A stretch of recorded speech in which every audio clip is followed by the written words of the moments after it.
ಶ್ರೀ ಗುರುಗಣಾಧಿಪತಯೇ ನಮಃ.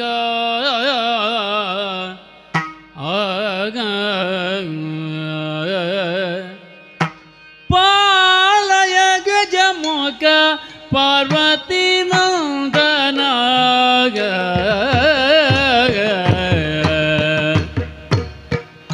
ದೇವಾ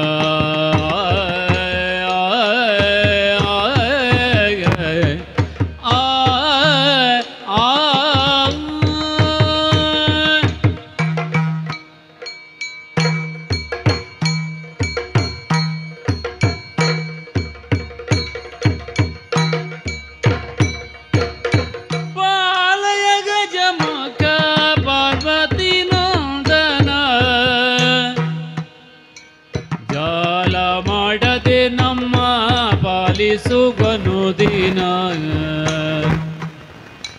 ಜಾಲ ಮಾಡದೆ ನಮ್ಮ ಪಾಲಿಸುವನು ದಿನ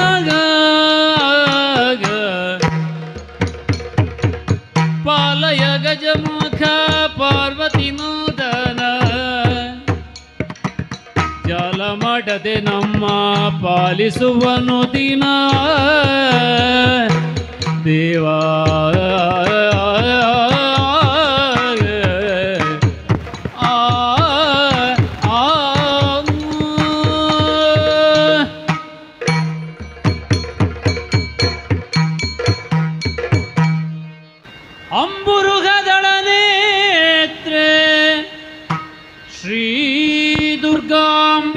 ಬಲಗೊಂಡು ಭಕ್ತಿಯೊಳು ಅಂಬಿಕಾ ಸುತ ವಿಘ್ನರಾಜನ ಬಿರಿದು ಸಂಸ್ತುತಿಸಿ ಅಂಬುನಿಧಿಯಾತ್ಮಜಗೆ ಕೈ ಮುಗಿದು ಅಂಬುಜಾಸನ ಪಾಣಿಯರ ಪಾದಾಂಬುಜಕ್ಕೆ ಪೊಡಮಡುತ್ತವಣಿಪೆ ನೀ ಕಥಾಮೃತವ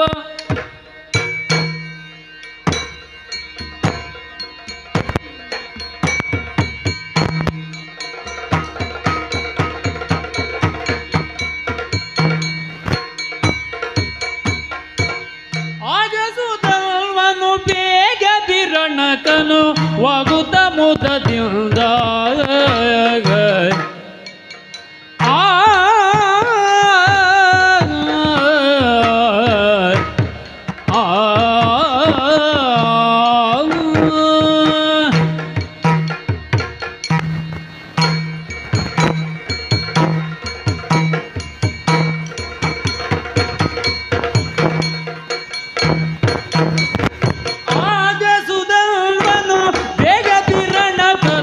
ವಾಗುತ್ತ ಮುದದಿಂದ ಭಗುತ ಜನನಿಗೊಂದಿಸುತ್ತದೆ ವಿನಮಿತ ಮಾಗುತ್ತಲಿಂದ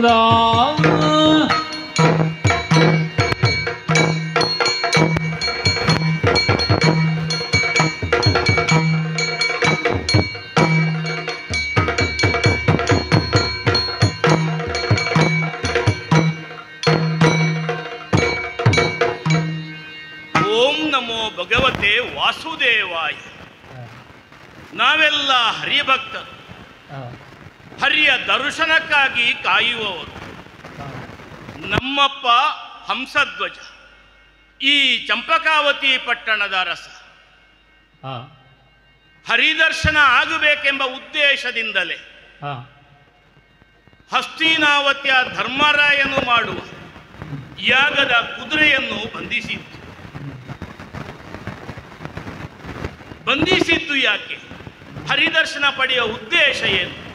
ಯೋಚನೆ ಮಾಡುತ್ತಾ ಇದ್ರೆ ನಮ್ಮ ಅಪ್ಪನದ್ದು ವಿಚಿತ್ರವಾದಂಥ ಯೋಚನೆ. ವೈಕುಂಠದಲ್ಲಿರುವಂತಹ ಶ್ರೀಮನ್ನಾರಾಯಣ ಬೇರೆ ಬೇರೆ ಅವತಾರವನ್ನು ತಾಳಿಕೊಂಡು ವರ್ತಮಾನ ಕಾಲದಲ್ಲಿ ಕೃಷ್ಣನೆಂಬ ನಾಮಧೇಯದಿಂದ ದ್ವಾರಕೆಯಲ್ಲಿದ್ದಾನೆ. ದೇವರನ್ನು ಕಾಣಬೇಕಂತಾದ್ರೆ ನಾವೆಲ್ಲ ದ್ವಾರಕೆಗೆ ಹೋಗಬಹುದು, ಕೃಷ್ಣ ದರ್ಶನ ಆಗ್ತದೆ, ಹರಿದರ್ಶನ ಆಗುತ್ತದೆ. ಆದರೆ ಹಾಗಲ್ಲ. ಅಲ್ಲಿವರೆಗೆ ಹೋದರೆ ನಾವು ಅಲ್ಲಿವರೆಗೆ ಯಾರೆಲ್ಲ ಹೋಗುತ್ತಾರೆ ಅವರಿಗೆ ಮಾತ್ರ ಹರಿದರ್ಶನವಾಗುತ್ತದೆ. ಆದರೆ ಶ್ರೀಕೃಷ್ಣ ಚಂಪಕಾವತಿಯ ಪಟ್ಟಣಕ್ಕೆ ಬರಬೇಕು, ಆತನ ಪಾದಸ್ಪರ್ಶದಿಂದ ಚಂಪಕಾವತಿ ಪಟ್ಟಣವೇ ಪಾವನವಾಗಬೇಕು ಎಂಬ ಉದ್ದೇಶ. ಹೀಗೆ ಯೋಚನೆ ಮಾಡುತ್ತಾ ಇದ್ರೆ, ಮನಸ್ಸು ಮಾಡಿದ್ರೆ ಭಕ್ತರು ಎಲ್ಲಿದ್ದಾರೆ ಅಲ್ಲಿಗೆ ದೇವರೇ ಖಂಡಿತ ಬರ್ತಾರೆ. ದೇವರಲ್ಲಿಗೆ ಭಕ್ತರು ಹೋಗುವುದು ಬೇಡ. ಬೇಕಾದರೆ ಒಂದು ಉದಾಹರಣೆ, ಸಣ್ಣ ಉದಾಹರಣೆ. ಕಳೆದ ತ್ರೇತಾಯುಗದಲ್ಲಿ ಹನುಮ ರಾಮ ಭಕ್ತ. ರಾಮನನ್ನು ಕಾಣಬೇಕು, ರಾಮನನ್ನು ಕಂಡಾಗ ಜೀವನ ಪಾವನವಾಗ್ತದೆ ಎಂಬುದಾಗಿ ಹನುಮನಿಗೆ ಅವನ ಅಮ್ಮ ಹೇಳಿದಂಥ ಮಾತು ಅಂಜನೆ ದೇವಿ. ಅದಕ್ಕೆ ಬೇಕಾಗಿ ಋಷ್ಯಮುಖದಲ್ಲಿ ಸುಗ್ರೀವನೊಂದಿಗೆ ಇದ್ದಾಗ ಅತ್ತ ಕಡೆಗೆ ರಾಮ ಬರಲಿಲ್ವೇ? ರಾಮ ಬಂದಾಗ ವಟುವೇಷದಿಂದ ರಾಮನನ್ನು ಸಂಧಿಸಿ ವಿಚಾರವನ್ನು ಹೇಳಿ ಹನುಮ ಬೆಳೆದಾಗ ರಾಮನೇ ಹೇಳಿದಂತೆ ಸಾಕಯ್ಯ ಬೆಳೆದುದು ಎಂಬುದಾಗಿ. ಆಗ ಆ ಸಂದರ್ಭದಲ್ಲಿ ಹನುಮ ರಾಮನಿಗೆ ಸಖ್ಯವಾಯಿತು. ಪರಮ ಭಕ್ತನೆನಿಸಿಕೊಂಡ ಹನುಮ, ಪರಮ ಪಾವನವೆನಿಸಿಕೊಂಡ ಹನುಮನ ಯೋಗ್ಯತೆಯನ್ನು ಭಾವಿಸ್ತಾ ಇದ್ರೆ ಆತನ ಬಾಳ್ವೆ ಸಾರ್ಥಕವಾದದ್ದೇ ರಾಮದರ್ಶನದಿಂದ. ಅದೇ ರಾಮ, ಅದೇ ಹರಿ ಈ ದ್ವಾಪರ ಯುಗದಲ್ಲಿ ಕೃಷ್ಣ ಎಂಬ ನಾಮಧೇಯದಿಂದ ಜನಿಸಿದ್ದಾನೆ. ಅವನ ದರ್ಶನಕ್ಕಾಗಿ ಈ ಕುದುರೆಯನ್ನು ಬಂಧಿಸಿತ್ತು. ಆದರೆ ಹನುಮ ಕಂಡ ರೀತಿ ಬೇರೆ, ನಾವು ಕಾಣುವ ರೀತಿ ಬೇರೆ. ಮೂಲ ಉದ್ದೇಶ ಒಂದೇ, ಹರಿದರ್ಶನ ಅಂತ. ಆದರೆ ಈ ವರ್ತಮಾನ ಕಾಲದಲ್ಲಿ ಇಂದು ಹರಿದರ್ಶನವಾಗಬೇಕಂತಾದರೆ ಧರ್ಮರಾಯ ಮಾಡುವಂಥ ಅಶ್ವಮೇಧದ ಕುದುರೆಯನ್ನು ನಮ್ಮಪ್ಪ ಬಂಧಿಸಿದ್ದಾರೆ. ಕುದುರೆಯ ಹಿಂಬಲಕನಾಗಿ ಅರ್ಜುನ ಇದ್ದಾನೆ. ಅರ್ಜುನ ಯಾಕೆ ಸ್ಪಷ್ಟವಾಗಿ ಹೇಳೋದು? ಅರ್ಜುನನು ಕೆಡಹಿದರೆ, ಅವನನ್ನು ಸೋಲಿಸಿದಾಗ ಅವನ ರಕ್ಷಣೆಗಾಗಿ ಕೃಷ್ಣ ಬರುತ್ತಾನೆ. ಕೃಷ್ಣ ಬಂದಾಗ ಹರಿದರ್ಶನವಾಗುತ್ತದೆ. ಅದೇ ಮೂಲವಾದಂಥ ಉದ್ದೇಶದಿಂದ ನಮ್ಮಪ್ಪ ಕುದುರೆಯನ್ನು ಬಂಧಿಸಿದ್ದು. ಕುದುರೆಯನ್ನು ಬಂಧಿಸಿದ ಮೇಲೆ ಅರ್ಜುನೊಡನೆ ಯುದ್ಧ ಮಾಡಬೇಕಂತಾದರೆ ನಮ್ಮ ಸೈನ್ಯದ ಸೇನಾಧಿಪತ್ಯವನ್ನು ಆತನ ಮಗನಾದಂಥ ಸುಧನ್ವ ನೆನೆಸಿಕೊಂಡ ನನ್ನ ಪಾಲಿಗೆ ಒದಗಿಸಿಕೊಟ್ಟಿದ್ದಾರೆ. ಇದಲ್ಲವೇ ನನಗೆ ಭಾಗ್ಯ ದರ್ಶನ. ಇಂಥ ಒಂದು ಅವಕಾಶ ನನ್ನ ಪಾಲಿಗೆ ಬಂದಾಗ, ಚಂಪಕಾವತಿ ಪಟ್ಟಣಕ್ಕೆ ಹರಿದರ್ಶನವನ್ನು ಕೊಡುವಂಥ ಸಂದರ್ಭ ಒದಗಿ ಬಂದಾಗ ಇದಕ್ಕಿಂತ ಮಿಗಿಲು ಏನು ಬೇಕು? ಅದು ಧನ್ಯತಾ ಭಾವನೆ. ಅದಕ್ಕೆ ಬೇಕಾಗಿ ಅಪ್ಪನಿಂದ ಆಣತಿ ಪಡೆದು ಅಮ್ಮನ ಬಳಿಗೆ ಹೋದೆ.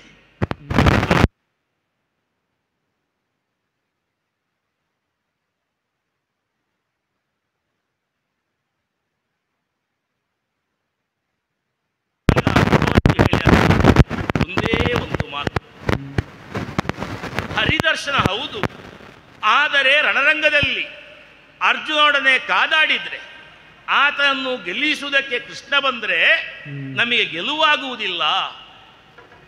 ಆದ್ದರಿಂದ ಯುದ್ಧಕ್ಕೆ ಹೋಗುವುದು ಬೇಡ ಎನಿಸಲಿಲ್ಲ. ನಾವು ಪುತ್ರವಿಹೀನರು, ಈ ಕಳೆದು ಹೋಗಬೇಕು ಅಂತ ಹೇಳಿ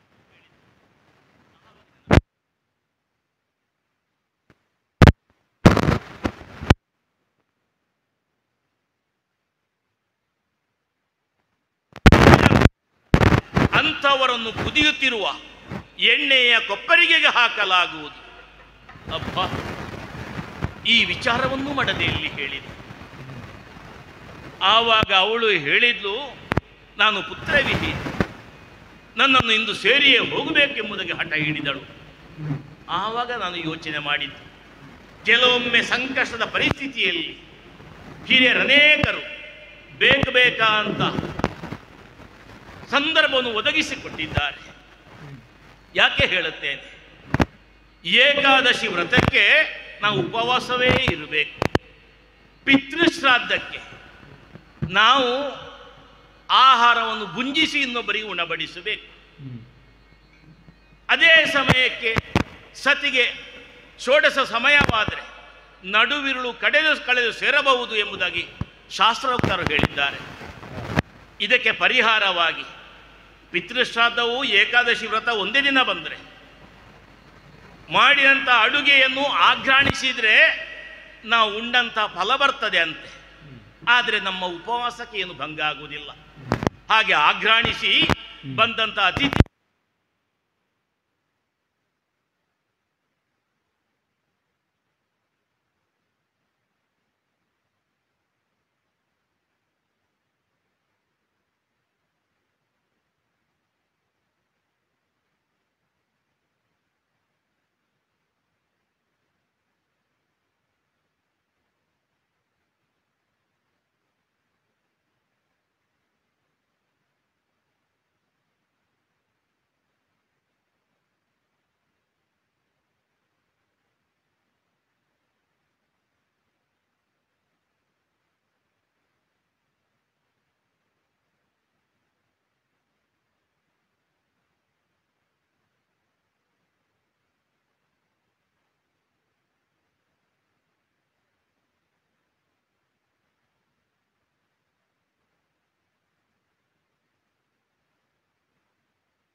ತಟ್ಟನೆ ಬೆಳೆದನು.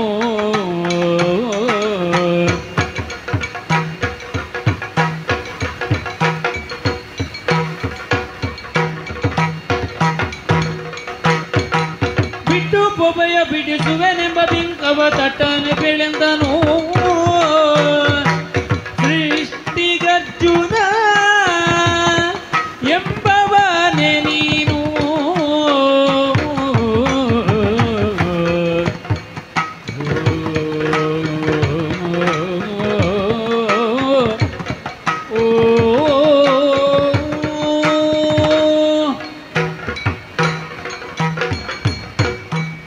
ಅರ್ಜುನ, ನಿನ್ನನ್ನೇ ಕಾಣಬೇಕೆಂಬ ಅಭಿಲಾಷೆಯಿಂದ ನಿನ್ನ ಕಡೆಯಿಂದ ಬಂದ ಅನೇಕ ಸೈನಿಕರನ್ನು ಸದೆಬಡಿದೆ. ಯಾಕೆ? ಅವರ ಮೇಲೆ ದ್ವೇಷ ಅಲ್ಲ, ಅರ್ಜುನನನ್ನು ಕಾಣಬೇಕು ಅಂದ್ರೆ ತಾಗಿದ್ರೆ ದೊಡ್ಡವರನ್ನೇ ತಾಗಬೇಕು, ಸಣ್ಣವರನ್ನಲ್ಲ. ಅದಕ್ಕೆ ಬೇಕಾಗಿ ಅವರೆಲ್ಲ ಕಡೆಗಣಿಸಿ ನಿನ್ನನ್ನೇ ಎದುರಿಸಿ ನಿನ್ನನ್ನು ಕಾಣುವಾಗಲೇ ಒಮ್ಮೆ ಧನ್ಯತಾ ಭಾವ. ಅಪ್ಪ, ನನ್ನ ಮನಸ್ಸಲ್ಲಿ ಅರ್ಜುನ ಅಂದ್ರೆ ಹೀಗೇ ಇರಬೇಕು ಅಂತ ಇಷ್ಟರವರೆಗೆ ಕಂಡವನಲ್ಲ. ನಿನ್ನನ್ನು ಕಂಡಾಗ ಒಮ್ಮೆ ಸಂತೋಷವಾಯಿತು. ನೀನು ಬರುವ ರಥ, ನಿನ್ನ ಹಿಂದೆ ಮುಂದೆ ಆಳುಗಳು, ನಿನ್ನ ಮುಂದೆ ಬಹಳಷ್ಟು ಹೊಗಳು ಭಟರು ನಿನ್ನ ಬಗ್ಗೆ ಹೊಗಳುತ್ತಾ ಇದ್ದಾಗ ನಿನ್ನತನವನ್ನೊಮ್ಮೆ ಮನಸ್ಸಲ್ಲಿ ತರ್ಕಿಸಿದೆ. ನೀನು ಹುಟ್ಟಿದ ಮೇಲೆ ಬಹಳಷ್ಟು ಕಾರ್ಯವನ್ನು ಮಾಡಿದ್ಯಂತ, ಬಹಳ ಸೃಷ್ಟಿಯನ್ನೂ ಮಾಡಿದ್ಯಂತ. ಆಕಾಶಕ್ಕೆ ಏಣಿಯನ್ನು ಬಲಿದವ ನೀನು, ನಿನ್ನ ಅಮ್ಮ ಮಾಡುವ ಗಜಗೌರಿ ಅದಕ್ಕೆ ಬೇಕಾಗಿ. ಹಾಗೆ ಆ ದೇವಲೋಕಕ್ಕೆ ಒಂದು ಏಣಿ ಬಲಿಯಬೇಕಂತಾದ್ರೆ ಅಂತಹ ಸೃಷ್ಟಿ ಮಾಡಿದ್ದು ಅರ್ಜುನ ಒಬ್ಬನೇ. ಸೃಷ್ಟಿಗರ್ಜುನನೆಂಬವನೇ ನೀನು. ಮತ್ತೆ ದೇವಲೋಕಕ್ಕೆ ದೇವೇಂದ್ರನಿಗೆ ಸಹಾಯ ಮಾಡುವುದಕ್ಕೆ ಅನೇಕ ಮಂದಿ ಹೋಗಿದ್ದಾರೆ. ಈ ಹಿಂದೆ ಕಳೆದ ಯುಗದಲ್ಲಿ ದಶರಥನೂ ಹೋಗಿದ್ದಾನೆ. ಆದರೆ ದೇವೇಂದ್ರ ಯಾರ ತಲೆ ಮೇಲೂ ಕಿರೀಟ ಇಡ್ಲಿಲ್ಲ, ನಿನ್ನ ತಲೆಗೊಂದು ಕಿರೀಟ ಇಟ್ಟಂತೆ. ಕಿರೀಟಿ ನಾಮಕನಾದದ್ದು ಅದರಿಂದ ಕಿರೀಟಿ ಎನಿಸಿಕೊಂಡೆ. ಮತ್ತೆ ಅವನಿನ ಅಪ್ಪನೇ, ವಿಚಾರ ಬೇರೆ. ಆದ್ರೆ ಕಿರೀಟಿ ಎನಿಸಿಕೊಂಡಂತಹ ಒಂದು ಸೃಷ್ಟಿ ಅದು ನಿನ್ನಿಂದ ಆಯಿತು ಅಂತ ಬಹಳಷ್ಟು ಸೃಷ್ಟಿಯನ್ನು ಮಾಡಿದವ. ಮತ್ತೆ ನಡೆದಂತ ಕುರುಕ್ಷೇತ್ರ ಯುದ್ಧ, ಆ ಯುದ್ಧದಲ್ಲಿ ನೀನು ಯುದ್ಧ ಮಾಡುತ್ತಾ ಇದ್ದೀಯಂತೆ. ನಿನ್ನ ರಥದಲ್ಲಿ ಸಾರಥಿಯಾಗಿ ಆ ಹರಿ ಇದ್ದ ಅಂತ ಕೇಳಿದ್ದು ನಾನು ನೋಡ್ಲಿಲ್ಲ. ಶತ್ರು ಪಕ್ಷದಿಂದ ಅನೇಕರು ಬೇರೆ ಬೇರೆ ತರದ ಬಾಣವನ್ನು ಪ್ರಯೋಗ ಮಾಡುತ್ತಾ ಇದ್ರೆ ಆ ಬಾಣ ಎಲ್ಲ ನಿನ್ನ ಕಡೆ ಬರುತ್ತಲೇ ಇರಲಿಲ್ಲ. ಎಲ್ಲ ಸಾರಥಿಯೇ ಅವನೇ ನುಂಗುತ್ತಿದ್ದನೋ ಅವನಲ್ಲೇ ಸೇರುತ್ತಾ ಇತ್ತು. ನೀನು ಹೊಡೆದ ಪ್ರತಿಯೊಂದು ಬಾಣವು ಶತ್ರು ಪಕ್ಷವನ್ನು ತಾಗುತ್ತಾ ಇತ್ತು. ಹಾಗೆ ನೀನು ಗೆಲುವನ್ನು ಪಡೆದೆ. ಯುದ್ಧ ಮಾಡದೆ ಕೇವಲ ಹರಿಯ ಒಲುಮೆಯಿಂದ ಜಯಗಳಿಸಿ ಅಂತ ನೀನು ಅಂತಹ ಒಂದು ಸೃಷ್ಟಿಯನ್ನು ಕುರುಕ್ಷೇತ್ರದಲ್ಲಿ ಮಾಡಿದೆ. ಅಂತ ಸೃಷ್ಟಿಗೆ ಅರ್ಜುನನೆಂಬವನೇ ನೀನು. ಆದ್ರೆ ಒಂದು ವಿಚಾರ ಹೇಳುತ್ತೇನೆ, ಏನು? ನಿನ್ನ ಕುದುರೆಯನ್ನು ಬಂಧಿಸಿದ್ದೇವೆ, ಈಗ ನಿನ್ನೊಂದಿಗೆ ಕೃಷ್ಣ ಇಲ್ಲ. ಆದ್ದರಿಂದ ಹೇಳುತ್ತಾ ಇದ್ದೇನೆ, ಇದೋ ನಾವು ಬಂಧಿಸಿದಂತ ಕುದುರೆಯನ್ನು ನೋಡು. ನಿನ್ನ ಕಡೆಯಿಂದ ಬಂದವರೆಲ್ಲ ಸೋತಿದ್ದಾರೆ, ಇನ್ನು ಗೆಲ್ಲುವುದು ಕಷ್ಟ ಅಂತ ಕುದುರೆಯನ್ನು ಬಿಟ್ಟು ಹಿಂದಕ್ಕೆ ಹೋಗುತ್ತೀಯೋ? ಅಲ್ಲ, ಕುದುರೆಯನ್ನು ಬಿಡಿಸಲೇಬೇಕು ಎಂಬಂತ ಛಲ ಉಂಟು. ತಟ್ಟನೆ ಹೇಳಬೇಕು. ಸುಧನ್ವ, ನೀನು ಆಡುವ ನುಡಿಗಳನ್ನು ಕೇಳಿದಾಗ ಇನ್ನೂ ಒಂದಷ್ಟು ಹೊತ್ತು ಆಲಿಸೋಣ ಅಂತ ಅನ್ನಿಸುತ್ತಾ ಇದೆ. ಗತಕಾಲದ ವೈಭವಗಳನ್ನೆಲ್ಲ ಆಡುತ್ತಾ ಸೃಷ್ಟಿಗರ್ಜುನನೇ ಸೃಷ್ಟಿಗಳನ್ನೇ ನಿರ್ಮಾಣ ಮಾಡಿದವ ಅಂತ ನೀನು ಒಪ್ಪಿಕೊಳ್ಳುವ ಮೂಲಕವಾಗಿ ಅರ್ಜುನನ ಲೋಕವಿಖ್ಯಾತಿಯನ್ನೇ ಒಪ್ಪಿಕೊಂಡಿದ್ದಾರೆ. ಆದರೆ ಬರುತ್ತಾ ಶ್ರೀಕೃಷ್ಣ ಸ್ವಾಮಿಯ ಮುಖಾಂತರವಾಗಿ ಗೆದ್ದಂತ ನೀನು ಕೃಷ್ಣನಿಲ್ಲದೇ ಇದ್ದುದರಿಂದ ಈ ಹೊತ್ತು ಗೆಲ್ಲುವುದಕ್ಕೆ ಬರುವುದಿಲ್ಲ ಅಂತ ಆಡಿದೆ. ಉತ್ತರಿಸೋಣ ಅಂತ.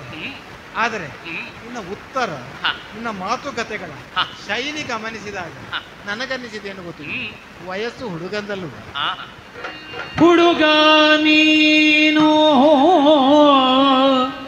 ನಿನ್ನ ಬೆಡಗಿನ ನುಡಿಯ ಕಟ್ಟಿಡೋ ನೀನು ಕಟ್ಟಬೇಕಾದದನ್ನು ಹುಡುಗ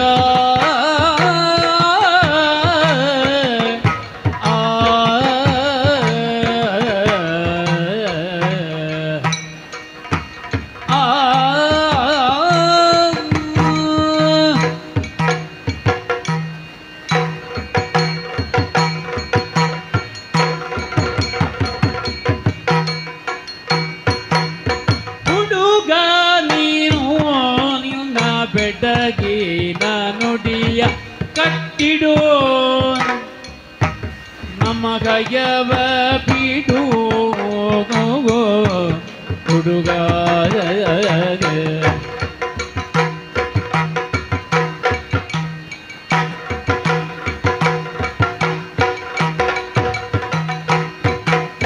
ಪಡೆಯನ್ನು ಕೊಂಡು ನಮ್ಮೊಡನೆ ತೆರಳು ಪಡೆಯನ್ನು ಕೊಂಡು ನಮ್ಮೊಡನೆ ತೆರಳು ನಿನ್ನ ಒಡಗೊಂಬೆ ಧನವ ಕೊಡು ಹುಡುಗ ನೀನು ನಿನ್ನ ಬೆಡಗಿನ ನುಡಿಯ ಕಟ್ಟಿಡೋ ಹುಡುಗ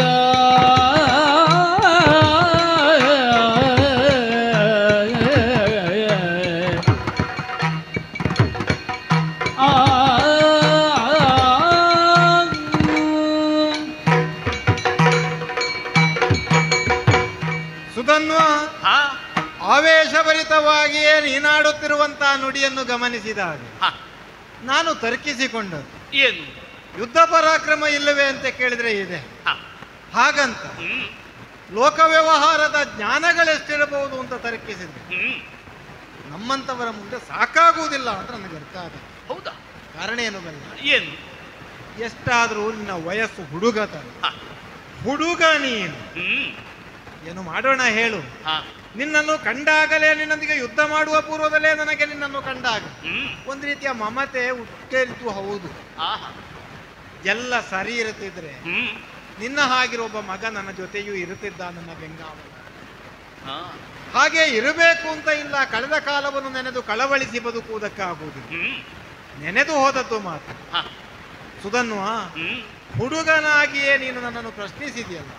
ಸೃಷ್ಟಿಗರ್ಜುನನೇ, ಭಿನ್ನವಾದಂತಹ ಸೃಷ್ಟಿಗಳನ್ನು ನಾನು ಮಾಡಿದ್ದೇನೆ ಅಂತ ಒಪ್ಪುವ ನೀನು ಕೃಷ್ಣನಿಲ್ಲದೆ ಏನನ್ನು ಮಾಡುವುದಕ್ಕಿಲ್ಲ ಅಂತ ಹೇಳ. ಕೃಷ್ಣನೇ ನನ್ನ ಜೊತೆಯಲ್ಲಿ ಇದ್ದದರಿಂದಲೇ ನಾನೆಲ್ಲವನ್ನು ಸಾಧಿಸಿದ್ದೇನೆ ಎನ್ನುವುದರ ಪೂರ್ವ ತಾತ್ಪರ್ಯ ಏನು ಬಲ್ಲೆಯ? ಕೃಷ್ಣ ನನ್ನ ಜೊತೆಯಲ್ಲಿ ಇರುತ್ತಾನೆ ಎನ್ನುವುದೇ ತಾತ್ಪರ್ಯ. ಯಾಕೆಂದ್ರೆ ಆಸನವನ್ನು ಮೀಸಲಾಗಿರಿಸಿ ಇಲ್ಲಿ ಕೃಷ್ಣನಿದ್ರೆ ಮಾತ್ರ ಸಾಗಿಸುವುದು ಅಂತ ಅಲ್ಲ. ನನ್ನ ಮನೋರಥದ ಒಳಗೆ ಕೃಷ್ಣನ ಆಸೀನನಾಗಿರುತ್ತೆ. ಕೃಷ್ಣನಾಡಿದಂತೆ ಮುಂದುವರಿಯುವಂತಹ ಮನೋಭಾವನೆಯನ್ನು ನಾನು ತಳೆದದ್ದರಿಂದಲೇ ಕೃಷ್ಣ ಸದಾ ನನ್ನ ಜೊತೆಯಲ್ಲಿದ್ದಾನೆ ಅಂತಲೇ ತಾತ್ಪರ್ಯ. ಆದ್ದರಿಂದ ಜೊತೆಯಲ್ಲಿ ಕೃಷ್ಣನಿಲ್ಲದೆ ಇದ್ದಂತ ಕಾಲಕ್ಕೆ ಸೋಲತಿ ಅಂತ ಆಡ್ಲಿಕ್ಕಿಲ್ಲ. ಆದರೂ ನೀನು ಆಡಿದೀಯಲ್ಲ, ತಟ್ಟನೆ ಹೇಳಬೇಕು. ನಿನ್ನ ಹುಡುಗತನದ ಸ್ವಭಾವ ಸ್ಪಷ್ಟವಾದದ್ರಿಂದ ನಾನು ಸಹ ತಟ್ಟನೆ ಹೇಳುವ, ನನಗೂ ಬೇಗ ಮುಗಿದ್ರೆ ಒಳ್ಳೇದು. ಯಾಕೆಂದ್ರೆ ಕಾಲಮಿತಿಯೊಳಗೆ ಇದನ್ನು ಮುಗಿಸುವುದಕ್ಕಲ್ವ ನಾವು ಹೊರಟವರು. ಆದ್ದರಿಂದ ನಾನೇ ಆಡುವುದನ್ನ ಕೇಳು. ನೀನೇ ಆಡಿದ್ದೇನು, ಏನು ಮಾಡ್ತೀನಿ ನನ್ನಲ್ಲಿ ಕೇಳುವುದು. ತುರಗ ಬಿಡಿಸಿಕೊಳ್ತೀಯಾ, ಯುದ್ಧ ಮಾಡ್ತೀಯಾ? ನಾನೊಂದು ಮಾತಾಡ, ಕಟ್ಟಿಕೊಂಡಂತ ತುರಗ ಉಂಟಲ್ಲ ಅದನ್ನು ಬಿಟ್ಟು ಬಿಡು. ಯಾಕಂದ್ರೆ ಯಾಕೆ? ತುರಗವಂತಹ ಕಾರ್ಯ ಅತ್ಯಂತ ಶ್ರೇಯಸ್ಕರವಾದ ಆ ನೆಲೆಯಲ್ಲಿ ನಾನು ಮುಂದುವರಿಯಬೇಕು. ಆದ್ದರಿಂದ ತುರಗವನ್ನು ಬಿಟ್ಟು ಬಿಡು. ನೀನು ಕಟ್ಟಿಡ್ಲೇಬೇಕಾದದ್ದು ಒಂದು ಉಂಟು. ನಿನ್ನ ವಯಸ್ಸಿಗೆ ಅದು ಸಹಜವೇ. ಆ ಬೆಡಗಿನ ನುಡಿ ಉಂಟು, ಕೇಳುವುದಕ್ಕೆ ಒಂದು ಮಗು ಆಡುವಂತ ನುಡಿ ಅತ್ಯಂತ ಆಪ್ಯಾಯಮಾನವಾಗಿರುತ್ತದೆ. ಹಾಗಂತ ಆ ನುಡಿಯೇ ಸರ್ವೋತ್ಕೃಷ್ಟ ಅಂತ ಆಡ್ಲಿಕ್ಕೆ ಬರುವುದಿಲ್ಲ. ನೀನು ಕೇಳಿದ್ಯೋ ಏನು? ಒಂದು ಕಾಲಕ್ಕೆ ನಾವಿದ್ದಂತಹ ಕಾಲದಲ್ಲಿ ಒಬ್ಬ ಬಕಾಸುರ ನಾಮಕನಾದಂಥ ರಾಕ್ಷಸನನ್ನು ಕೊಲ್ಲುವ ಪ್ರಮೇಯ ಎದುರಾಗಿತ್ತು. ಮಾತದು, ಒಬ್ಬ ಬ್ರಾಹ್ಮಣ ಕುಮಾರ ಸಣ್ಣ ಹುಡುಗ ಇದ್ದು ಎಲ್ಲ ದುಃಖಿಸುವಂತ ಹೊತ್ತಿಗೆ ಆ ಹುಡುಗನ ಆಡಿದ ಸಣ್ಣ ಒಂದು ಕಟ್ಟಿ ಹಿಡ್ಕೊಂಡು ಆ ಬಕಾಸುರನನ್ನು ನಾನು ಕೊಂದು ಬರುತ್ತೇನೆ, ಯಾರು ಭಯಪಡಬೇಡಿ ಅಂತ ಆಡಿದ್ದು ಧೈರ್ಯದ ಮಾತು. ಮೊನ್ನೆ ಹುಟ್ಟಿಕೊಂಡು ಇನ್ನೂ ಹಾಲುಗಲ್ಲದಲ್ಲಿ ನುಡಿ ಆಡ್ಲಿಕ್ಕೆ ತೊಡಗಿದ ಮಗು. ಸತ್ಯ ಅಂತ ಅಲ್ಲದೇ ಇತ್ತು. ಆ ಮಗು ಆಡಿದ ನುಡಿಯನ್ನು ಆಲಿಸಿದ ಹೊತ್ತಿಗೆ ಹೌದಲ್ವಾ, ರಾಕ್ಷಸನ್ನು ಕೊಲ್ಲುವುದಕ್ಕೆ ನಾವು ಮುಂದಾಗಬೇಕಲ್ಲ ಅಂತ ಅಲ್ಲಿದ್ದ ಜನತೆಗೆ ತೋರಿತು. ಅದನ್ನು ಬೆಡಗಿನ ನುಡಿ ಅಂತ ಹೇಳುವುದು. ಆ ಮಗುವಿಗೆ ಅದು ಮಾಡ್ಲಿಕ್ಕೆ ಆಗುವುದಿಲ್ಲ. ನೀನಾಡಿದ ನುಡಿಯನ್ನು ಆಲಿಸಿದಾಗಲೂ ನನಗೆ ಕಂಡದ್ದು ಅದುವೇ. ಬೆಡಗಿನ ನುಡಿಯನ್ನು ಆಡಿದ್ದರಿಂದ ಆ ಬೆಡಗಿನ ನುಡಿಯನ್ನು ಕಟ್ಟಿಡು. ಹಾಗಂತ ಯುದ್ಧವೇ ಇಲ್ಲವಾ? ಯುದ್ಧದ ಅವಕಾಶ ನಾನು ಕಲ್ಪಿಸ್ತೇನಪ್ಪ. ಯಾಕೆಂದ್ರೆ ನಾವು ಇನ್ನೂ ಹೊರಟು ದೀರ್ಘಕಾಲವೆಂದು ಕಳೆಯಲಿಲ್ಲ. 1 ವರ್ಷಗಳ ಕಾಲ ನಮ್ಮ ತುರಗದ ಬೆಂಗಾವಲಾಗಿ ನಾವು ಹೋಗುವಂತಹ ಕಾಲಕ್ಕೆ ಇನ್ನು ಅನೇಕರು ನಮಗೆ ಎದುರಾಗುವುದಕ್ಕಿದ್ದಾರೆ. ಎದುರಾಗುವಂತಹ ಕಾಲಕ್ಕೆ ಅವರು ತುರಗ ಕಟ್ಟಿದ್ರು ಅಂತ ಆದ್ರೆ ಅವರ ಜೊತೆ ಯುದ್ಧ ಮಾಡುವ ಪ್ರಥಮ ಅವಕಾಶವು ನಾನು ನಿನಗೆ ಕಲ್ಪಿಸುತ್ತೇನೆ. ಆದ್ದರಿಂದ ಒಡಗೊಂಬೆ ನಾನಿನ್ನ ಅರ್ಥ ಆಗಬಹುದು ನಿನಗೆ. ಜೊತೆಯಾಗಿಯೇ ನಿನ್ನನ್ನು ಸೇರಿಸಿಕೊಳ್ಳುವ ಮೂಲಕವಾಗಿ ಯುದ್ಧದ ಮುಂಚೂಣಿಯಲ್ಲಿ ನಿನ್ನನ್ನು ನಿಲ್ಲಿಸಿಕೊಂಡು ನಾನು ನಿನಗೆ ಯುದ್ಧಾವಕಾಶವನ್ನು ಕಲ್ಪಿಸಬಲ್ಲೆ.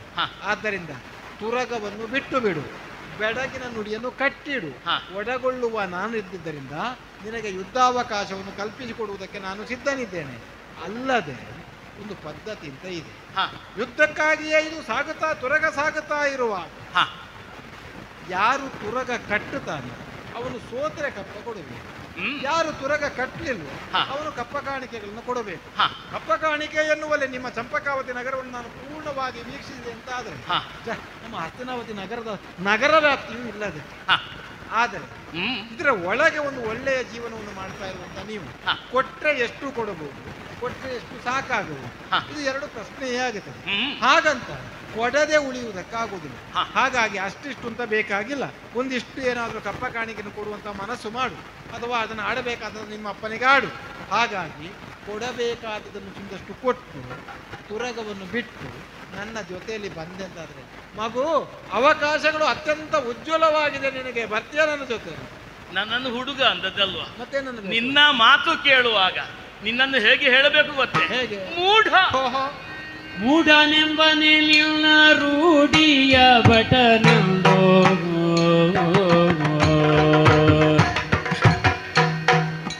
ಆ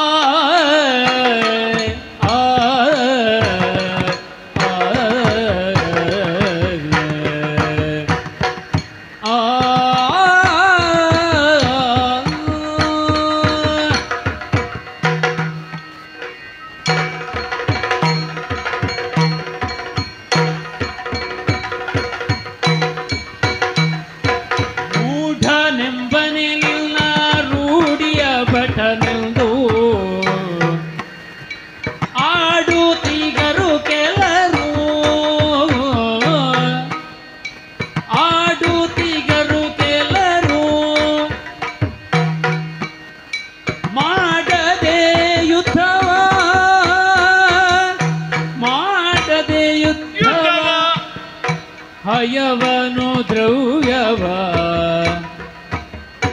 ಬೇಡುವೆ ದ್ವಿಜನೆ ನೀನು ಮಾಡದೆ ಯುದ್ಧವ ಹಯವನು ದ್ರವ್ಯವ ಬೇಡುವೆ ದ್ವಿಜನೆ ನೀನು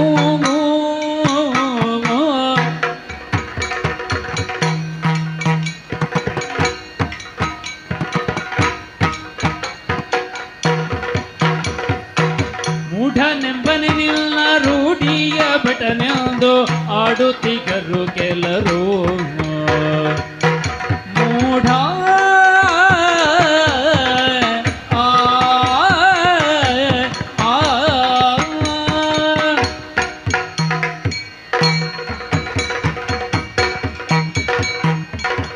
ಅಯ್ಯ ಅರ್ಜುನ, ನಿನ್ನನ್ನು ಮೂಢ ಅಂತಲೇ ಅನ್ನಬೇಕು. ಯಾಕೆ? ನೀನು ಆಡಿದ ಮಾತಿನ ರೀತಿಯನ್ನು ಕಂಡಾಗ. ಯಾಕೆ ಹೇಳಿದೆ? ಒಂದು ಉದಾಹರಣೆ ಕೊಟ್ಟೆ ನೀನು. ಏನು? ಬಕಾಸುರನ ಪ್ರಕರಣದಲ್ಲಿ ಬ್ರಾಹ್ಮಣ ಒಬ್ಬ ಸಣ್ಣವ ಬಕಾಸುರನ ಕೊಲ್ಲುತ್ತೇನೆ ಎಂಬುದಾಗಿ ಆಡುತ್ತಾ ಇದ್ದ. ಬೆಡಗಿನ ನುಡಿ ಆಡಿದ ಅಂತ ಆಡಿದ್ದು. ಹೌದಪ್ಪ, ಬೆಡಗಿನ ನುಡಿ ಅಂತ. ಆದ್ರೆ ಅವನನ್ನು ನನಗೆ ಹೋಲಿಸುವುದು ಎಷ್ಟು ಸರಿ?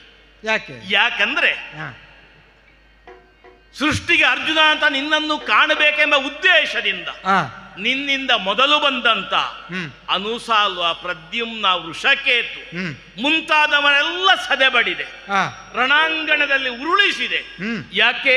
ಅವರ ಮೇಲೆ ದ್ವೇಷದಿಂದಲ್ಲ, ಹ್ಮ್. ಅರ್ಜುನನ್ನು ಕಾಣಬೇಕು ಅಂತ. ಹ್ಮ್. ಅಷ್ಟು ಪರಾಕ್ರಮವನ್ನು ಕಂಡಾಗಲೇ ಆ. ನಿನಗೆ ಮನವರಿಕೆ ಆಗಿದೆ, ಇನ್ನು ಹೀಗೆ ಯುದ್ಧ ಮಾಡಿದ್ರೆ ಹ್ಮ್. ನಮಗೆ ಗೆಲುವಿಲ್ಲ. ಹ್ಮ್. ಅದಕ್ಕೆ ಬೇಕಾಗಿ ಹೇಗಾದ್ರೂ ಯುದ್ಧವನ್ನು ತಪ್ಪಿಸಬೇಕು. ಆ. ಅದಕ್ಕೆ ಇಂಥ ಮಾತಾಡುವುದು ನೀನು. ಆ. ಅಂದ್ರೆ ಕುರುಕ್ಷೇತ್ರ ಉದಾಹರಣೆ ಆಗ್ಲೇ ಕೊಟ್ಟಿದ್ದೇನೆ. ಆ. ಮತ್ತೆ ಆ ಯುದ್ಧ ಕಳೆದ ಬಳಿಕ ಹ್ಮ್.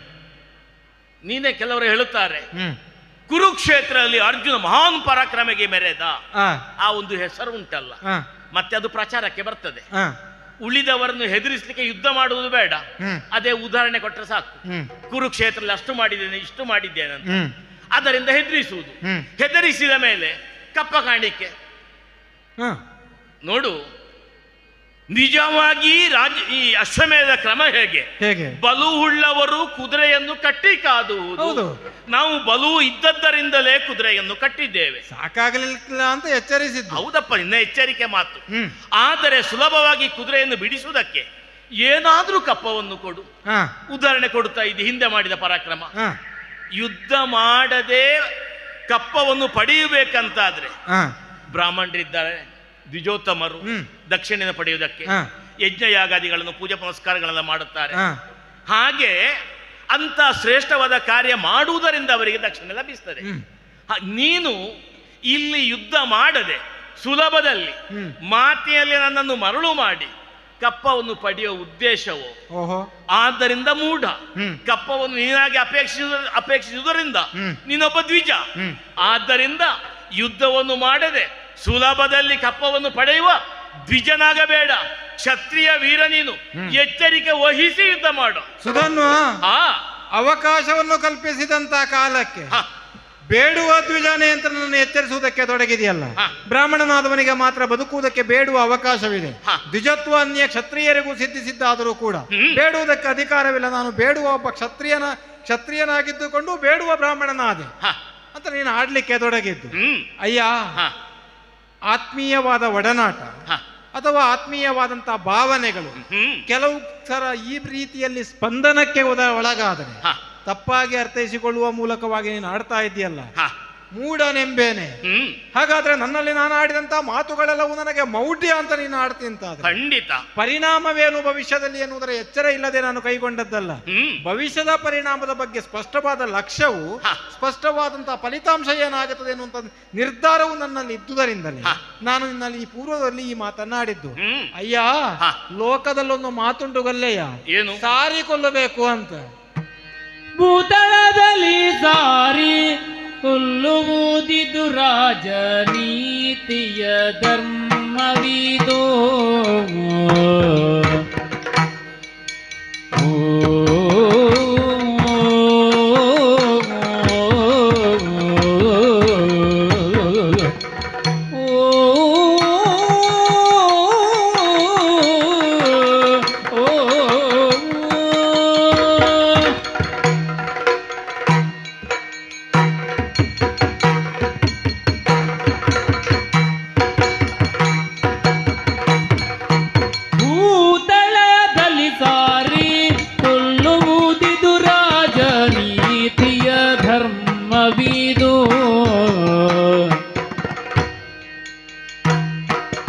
ತರಳನು ನಿನ್ನೊಳ್ಳೆ ರಣವನಿಲ್ಲ,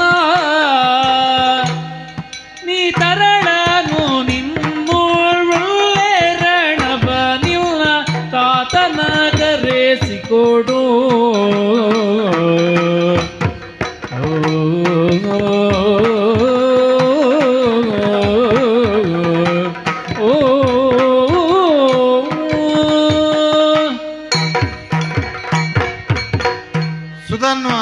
ಅರ್ಜುನ, ಒಬ್ಬ ವ್ಯಕ್ತಿಯ ಮುಂದೆ ವಹಿಸಿಕೊಳ್ಳಬಹುದಾದಂತಹ ಸಹನೆ ಮತ್ತು ಅವನ ಮುಂದೆ ತೋರ್ಪಡಿಸುತ್ತಿರುವಂತಹ ಪ್ರೀತಿ ಅದನ್ನ ದೌರ್ಬಲ್ಯ ಅಂತ ಭಾವಿಸುವುದಕ್ಕೆ ಇಲ್ಲ.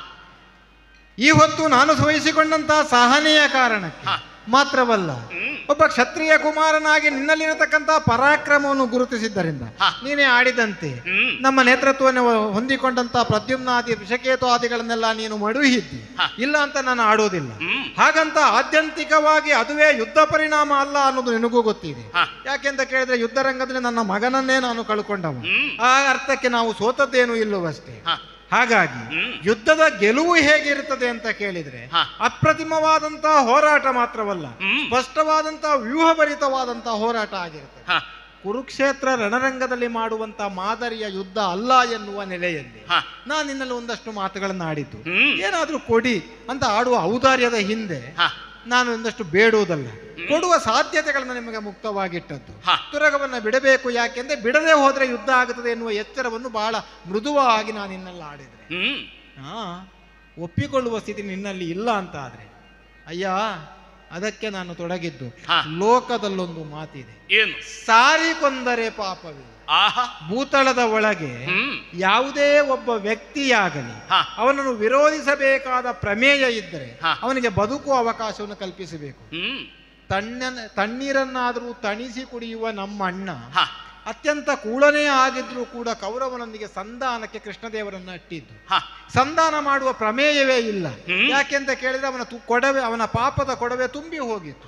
ಹಾಗಂತ ನಮ್ಮ ಬಂಧು ಎನ್ನುವ ನೆಲೆಯಲ್ಲಿ ಮಾತ್ರವಲ್ಲ, ಒಂದು ಕ್ಷಣಕ್ಕೆ ಅವನ ಮನೋಭಾವನೆ ಬದಲಾಯಿತು ಅಂತಾದ್ರೆ, ಒಬ್ಬ ಒಳ್ಳೆಯ ವ್ಯಕ್ತಿಯಾಗಿ ಬದಲಾದ ಅಂತಾದ್ರೆ ಲೋಕ ಬದಲಾಗಬಹುದು ಎನ್ನುವ ನಮ್ಮ ಅಣ್ಣನ ಅಪೇಕ್ಷೆ. ಆ ಕಾರಣಕ್ಕೆ ಅಂತವನೊಂದಿಗೆ ಸಂಧಾನ ಮಾಡಿದಂತಹ ಸ್ಥಿತಿಯಲ್ಲಿ ನಿನ್ನಂತ ಒಬ್ಬ ಅದ್ವಿತೀಯನಾದಂತಹ ಕ್ಷತ್ರ ಕುಮಾರನೊಬ್ಬ ನನ್ನ ಮುಂದೆ ಯುದ್ಧಕ್ಕೆ ಬಂದ ಕಾಲಕ್ಕೆ ನಯವಾದ ಮಾತನ್ನು ಆಡಿದ್ದನ್ನೇ ತಪ್ಪಾಗಿ ಅರ್ಥೈಸಿಕೊಳ್ಳುವುದಕ್ಕೆ ನೀನು ತೊಡಗಿದ್ದಕ್ಕೆ ನಾನು ಹೇಳೋದು, ಸಾರಿಕೊಂದರೆ ಲೋಕದೊಳಗೆ ಪಾಪ ಇರುವುದಿಲ್ಲ. ಅರ್ಥ ಒಬ್ಬರನ್ನು ಕೊಲ್ಲುತ್ತೇನೆ ಅಂತಲೇ ಅರ್ಥ ಅಲ್ಲ. ಒಬ್ಬನೊಂದಿಗೆ ಯುದ್ಧ ಮಾಡುವ ಪೂರ್ವದಲ್ಲಿ, ಒಬ್ಬರನ್ನು ವಿರೋಧಿಸುವ ಪೂರ್ವದಲ್ಲಿ ಸಾಕಷ್ಟು ಬಾರಿ ಅವನಿಗೆ ಎಚ್ಚರಿಕೆಯ ಮಾತನ್ನಾಡಿಯೂ ಅವನು ಬದಲಾಗಲಿಲ್ಲ ಅಂತ ಆದ್ರೆ ಆಗ ಮತ್ತೆ ಯುದ್ಧ ಮಾಡುವಂಥದ್ದಲ್ಲಿ ತನ್ನ ಪಾಲಿಗೆ ಅಪರಾಧ ಉಳಿಯುವುದಿಲ್ಲ. ನನ್ನೊಳಗೆ ನಿನ್ನ ವಯಸ್ಸಿಗೂ ನನ್ನ ವಯಸ್ಸಿಗಿರುವಂತ ಅಜಗಜವಾದಂತ ಅಂತರ ಇದೆ. ಆ ಅಂತರದ ಆಧಾರದಲ್ಲಿ ನಿನ್ನಂತ ಒಬ್ಬ ಕ್ಷಾತ್ರಕುಮಾರ ಉಳಿಯಬೇಕು ಎನ್ನುವಂತ ನೆಲೆಯಲ್ಲಿ ನಾನು ಇದನ್ನು ಆಡಿದೆ ಅಂತ ಆದ್ರೆ ಅಯ್ಯ, ನೀನು ಅದನ್ನು ವಿರೋಧಿಸಲಿಕ್ಕೆ ತೊಡಗಿದೆ, ಅಡ್ಡಿ ಏನೂ ಇಲ್ಲ. ಯಾಕೆಂದ್ರೆ ಯುದ್ಧಕ್ಕೆ ನಾನು ಬಂದಂತಹ ಶೈಲಿಯನ್ನ ನೀನು ಗಮನಿಸಿರಬಹುದು. ಅಮಿತೋತ್ಸಾಹದಲ್ಲೇ ನಾನು ಯುದ್ಧಕ್ಕೆ ಈ ಕಡೆಗೆ ಬಂದದ್ದು. ಅಳುಕುತ್ತಾ ಬೇಕಾಬೇಡುವ ಅಂತ ನಾನು ಬರಲಿಲ್ಲ. ಬರಬೇಕಾದ ಶೈಲಿಯಲ್ಲಿ ಪಾರ್ಥನೊಬ್ಬ ಯುದ್ಧರಂಗಕ್ಕೆ ಹೇಗೆ ಬರಬೇಕು ಅನ್ನುವುದನ್ನು ತೋರಿಸಿಕೊಡ್ತೇನೆ ಎನ್ನುವ ನೆಲೆಯಲ್ಲಿ ಬಂದದ್ದು. ಆದ್ದರಿಂದ ನಮ್ಮವರೆಲ್ಲ ಸಂತೋಷದಿಂದ ಉತ್ಸಾಹದಿಂದ ಎದ್ದು ನಿಂತಿದ್ದಾರೆ. ಬಂದಂತ ಈ ಕಾಲದಲ್ಲಿ ಯುದ್ಧಕ್ಕೆ ನಾನು ಉನ್ಮುಖನಾಗುತ್ತೇನೆ ಅಂತಂದ್ರೆ ಇನ್ನೂ ನನಗೆ ತೋಚಿದೇನು ಬಲ್ಲಯ್ಯ, ನೀನು ಯೋಗ್ಯತಾವಂತನಲ್ಲ ಯುದ್ಧಕ್ಕೆ ಎನ್ನುವ ಕಾರಣದಿಂದ. ಯಾಕಂದ್ರೆ ನಿನ್ನ ವಯಸ್ಸು ಪರಾಕ್ರಮ ಇದೆಯೋ ಇಲ್ಲವೋ ಎನ್ನುವುದಲ್ಲ, ನಿನ್ನ ವಯಸ್ಸು ನನ್ನಂತ ಅದ್ವಿತೀಯ ಪರಾಕ್ರಮಿಯೊಂದಿಗೆ ಮಾಡುವಂತ ಯುದ್ಧಕ್ಕೆ ಹೇಳಿದ್ದಲ್ಲ. ಆ ಕಾರಣಕ್ಕೆ ತುರಗ ಕಟ್ಟುವುದಕ್ಕೆ ಮನ ಮಾಡಿದ್ದು ಯಾರು? ನಿನ್ನ ಅಪ್ಪ, ಹೌದು ತಾನೆ? ನೀನಲ್ಲವಲ್ಲ. ಯುದ್ಧಕ್ಕಾಗಿ ತುರಗ ಕಟ್ಟುವಂತ ಆಲೋಚನೆಯನ್ನು ಮಾಡಿದಂತ ನಿನ್ನ ಅಪ್ಪನಲ್ಲಿ ಹೋಗಿ ಹೇಳು, ಯುದ್ಧಕ್ಕಾಗಿ ಪಾರ್ಥ ಬಂದವನಿದ್ದಾನೆ, ಆದ್ದರಿಂದ ಪಾರ್ಥನೊಂದಿಗೆ ಯುದ್ಧವೇ ಬೇಕು ಅಂತಾದ್ರೆ ನೀವು ಹೋಗಬೇಕು ಅಂತ ಅವಕಾಶ ಕಲ್ಪಿಸುವುದು. ಮತ್ತೆ ನಾನು ಆಡಿದ್ನಲ್ಲ, ಬೇಕಾಗಿ ಬಂದ್ರೆ ನಿನಗೆ ಯುದ್ಧದ ಅವಕಾಶ ಸಿಗುತ್ತದೆ, ನಿನ್ನ ಅಪ್ಪನನ್ನು ಯುದ್ಧದ ಕಡೆಗೆ ಕಳುಹಿಸು. ಒಂದಷ್ಟು ಬದುಕುವ ಆಲೋಚನೆ ಮಾಡುವುದನ್ನು ಬಿಟ್ಟು ಸುಮ್ಮನೆ ಹೀಗೆಲ್ಲ ಮಾತನಾಡಬಾರ್ದು. ಬಾಲಕನಾಗಿ ಅರ್ಥ ಆಗ್ತದ?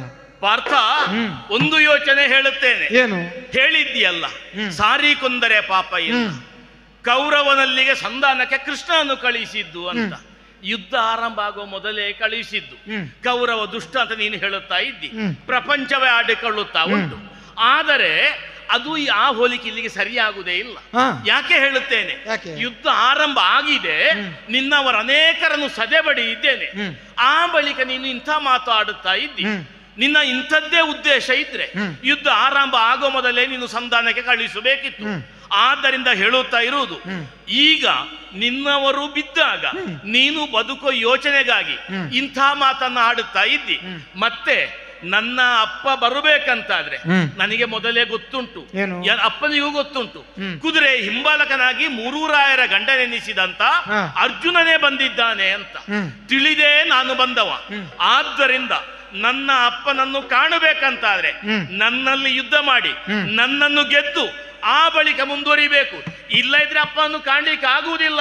ಸುಧನ್ವ, ಸಂಧಾನಕ್ಕೆ ಕಳುಹಿಸಿದಂತ ಕಾಲ ಪಕ್ವವಾದುದಲ್ಲ ಎನ್ನುವುದು ನನಗೆ ಅರ್ಥವಾಗಿದೆ. ಆದರೆ ಅವಕಾಶವೊಂದನ್ನು ಕಳೆದುಕೊಳ್ಳಬಾರದು ಎನ್ನುವಂತಹ ಕಾರಣಕ್ಕೆ ನಿನ್ನ ಅಪ್ಪನನ್ನು ಕರೆಸುವಂತ ನಾನು ಆಡಿದ್ದು. ಆದ್ರೆ ಅದು ಬೇಕಾಗಿಲ್ಲ ಅಂತ ನೀನು ಆಡತಿ ಅಂತ ಆದ್ರೆ, ಕಳಿಸಲ್ಪಟ್ಟಂದ್ರೆ ನಿನ್ನ ಅಪ್ಪನಿಗೂ ಅದು ತೊಂದರೆ ಇಲ್ಲ, ಬೇಕಾಗಿಲ್ಲ ಅಂತ ಆದ್ರೆ ನಿನ್ನ ಉಳಿಸುವುದಕ್ಕೆ ನನಗೇನು ಮಾಡುವುದಕ್ಕೆ ಬರುವುದಿಲ್ಲ. ಆಡಿದ್ದೇನು ಪಾರ್ಥ ಭಯ ಪಟ್ಟಿದ್ದಾನೆ ಅಂತಿಲ್ಲ, ಮೂರು ಲೋಕದ ಗಂಡ ನೆನೆಸಲ್ಪಟ್ಟ ಕರೆಯಲ್ಪಟ್ಟು ಲೋಕವಿಖ್ಯಾತನಾದಂತ ಪಾರ್ಥ ಸುಧನ್ವನಿಗೆ ಭಯ ಪಡ್ತಾನೆ ಅಂತ ಭಾವಿಸಿದೆ ಅಂತ ಆದ್ರೆ ಬ್ರಹ್ಮಲೋಕದೊಳಗೆ ನೀನು ವ್ಯವಹರಿಸ್ತಿ ಅಂತ ಅರ್ಥ. ಆದ್ದರಿಂದ ಸುಮ್ಮನೆ ಯೋಚನೆ ಮಾಡಬೇಡ. ಏನು ಕೂರ್ಕಣೆಗಳನ್ನು ಎಸೆಯುವುದಕ್ಕೆ ಸಾಮರ್ಥ್ಯ ಉಂಟುಂಟಲ್ಲ, ಇದೋ ಎತ್ತಿದಂತ ಗಾಂಡಿವ ಇದೆ, ಪ್ರಯೋಗಿಸುವ ಸಾಮರ್ಥ್ಯ.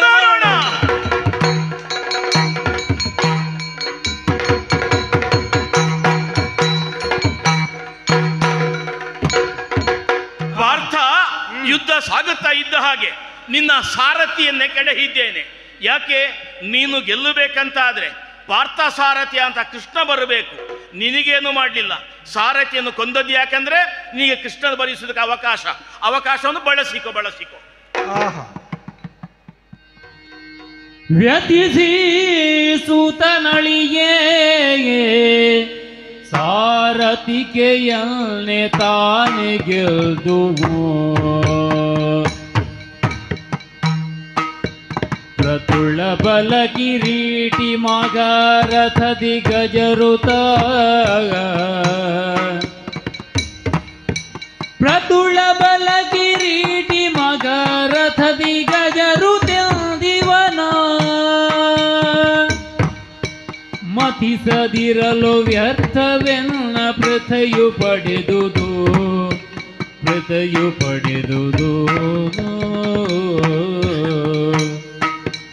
ವ್ಯತಿಸಿ ಸುತನಳಿಯೇ ಸಾರಥಿಕೆಯನ್ನೇ ತಾನೆ ಗೆಲ್ದು.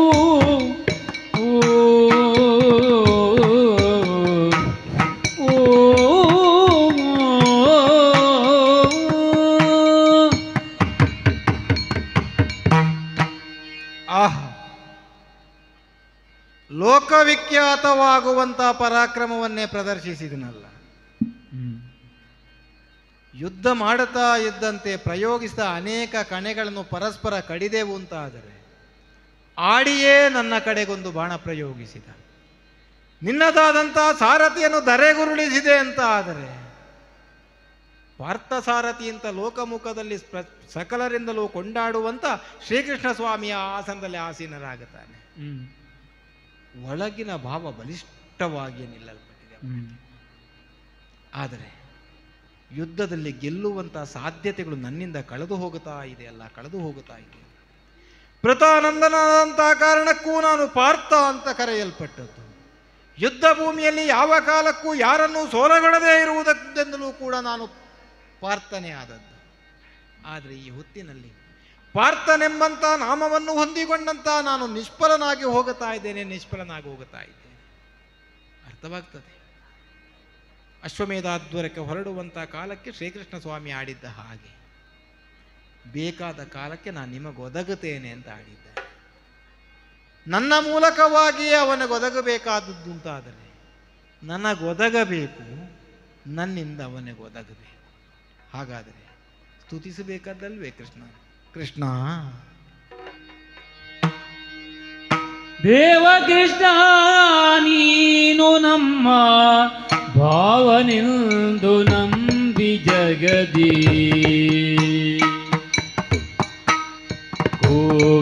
ಕೋವಿದಶ್ವವನ್ನು ಪಿಡಿದು ಜೀವಿಸಿದೆವಲ್ಲಿ.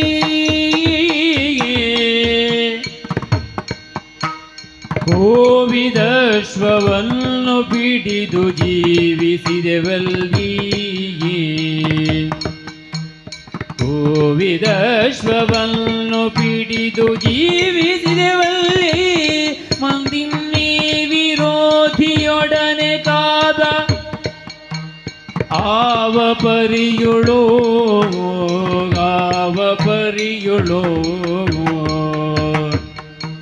ದೇವಾ.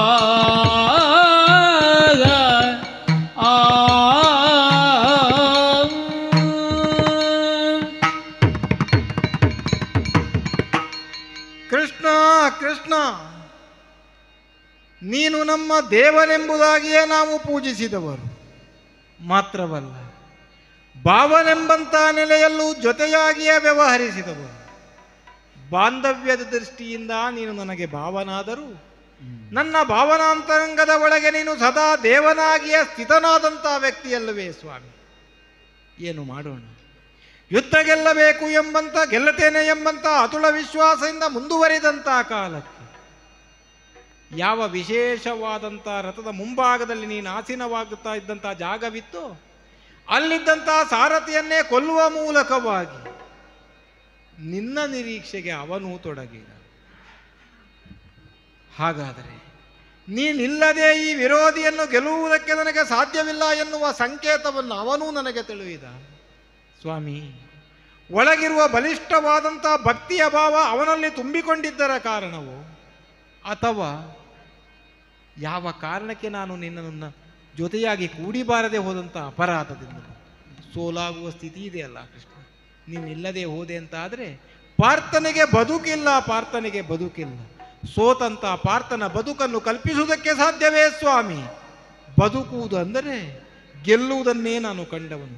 ಗೆಲ್ಲದೇ ಇರತಕ್ಕಂಥ ಬದುಕನ್ನು ಅರ್ಜುನ ಎಂದು ಊಹಿಸುವುದಕ್ಕೆ ಬರುವುದಿಲ್ಲ. ಕೃಷ್ಣ, ನಿನ್ನಿಂದ ಗೆದ್ದಂಥ ನಾನು, ನಿನ್ನಿಂದಲೇ ಸಕಲ ಲೋಕದಲ್ಲಿ ಗೆಲುವನ್ನು ಕಂಡಂತ ನಾನು ಈ ವಿರೋಧಿಯನ್ನು ಗೆಲ್ಲುವುದಕ್ಕಾಗದೆ ಹತಾಶನಾಗಿ ಕುಸಿದಿದ್ದೇನೆ ಸ್ವಾಮಿ. ಮೈದೋರಬಾರದೆ ಸ್ವಾಮಿ. ಅರಸ ಕೇಳರ್ಜುನನು ಧ್ಯಾನಿಸಲು ಅರಿತಚ್ಯುತನ ನಿಭಪುರದೊಳು ಎಚ್ಚರಿಸಿದನು ಹಂಸಧ್ವಜನ ಧರಧುರವ ಧರ್ಮಜಗೆ. ಒರೆದು ಧೈರ್ಯವ ವಹಿಲದಲ್ಲಿ ಸಾಗರುಡವಾಗನನಾಗಿ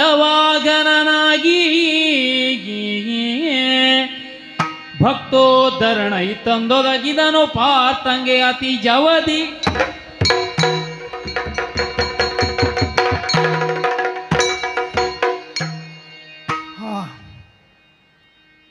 ಅರ್ಜುನ ಒಂದೇ ಸವನೆ ನನ್ನನ್ನು ಧ್ಯಾನಿಸುತ್ತಾ ಇದ್ದಾನೆ. ಸಂಕಷ್ಟದಲ್ಲಿದ್ದಾನೆ ಅನ್ನುವುದಂತೂ ಸತ್ಯ. ನನ್ನ ಮುಖಭಾವವನ್ನು ನೋಡಿದಂತಹ ಧರ್ಮರಾಯ ಸ್ಪಷ್ಟಗೊಂಡಿದ್ದಾನೆ, ಏನೋ ಒಂದು ಸಂಭವಿಸಿದೆ ಅನ್ನುವ ರೀತಿಯಲ್ಲಿ. ಅವನಿಗೆ ಚಂಪಕಾವತಿಯಲ್ಲಿ ನಾವು ಪೂಜಿಸಲ್ಪಟ್ಟಂತಹ ತುರಗ ಬಂಧಿಸಲ್ಪಟ್ಟಿದೆ ಅನ್ನುವಂತಹ ವಿಷಯವನ್ನು ತಿಳಿಸಿದವನಿದ್ದೇನೆ. ಅರ್ಜುನ ಸಂಕಷ್ಟದಲ್ಲಿದ್ದಾನೆ ಅನ್ನುವುದನ್ನು ತಿಳಿಸಿದವನಿದ್ದೇನೆ. ಒಂದು ವಿಚಿತ್ರ ಪರಿಸ್ಥಿತಿಯಂತೂ ನಿರ್ಮಾಣವಾಗಿದೆ.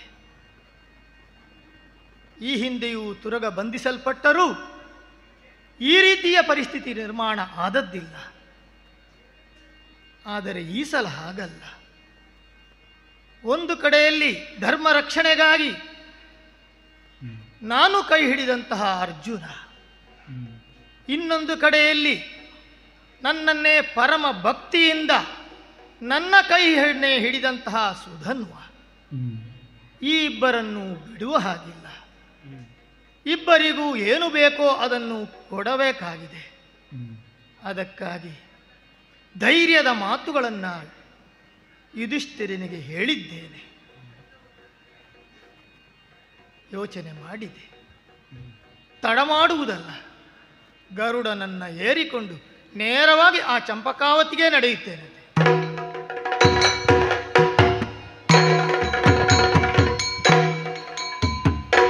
ಆಹಾ ಆಹಾ, ಏನಿದು ಸಂತೋಷದ ಉನ್ಮಾದವಾಗುತ್ತಾ ಇದೆಯಲ್ಲ ಸ್ವಾಮಿ. ಅಯ್ಯ ಕೃಷ್ಣ, ಕೃಷ್ಣತ್ತು ಭಗವಾನ್ ಸ್ವಯಂ. ಕೃಷ್ಣಂ ಒಂದೇ ಜಗದ್ಗುರು.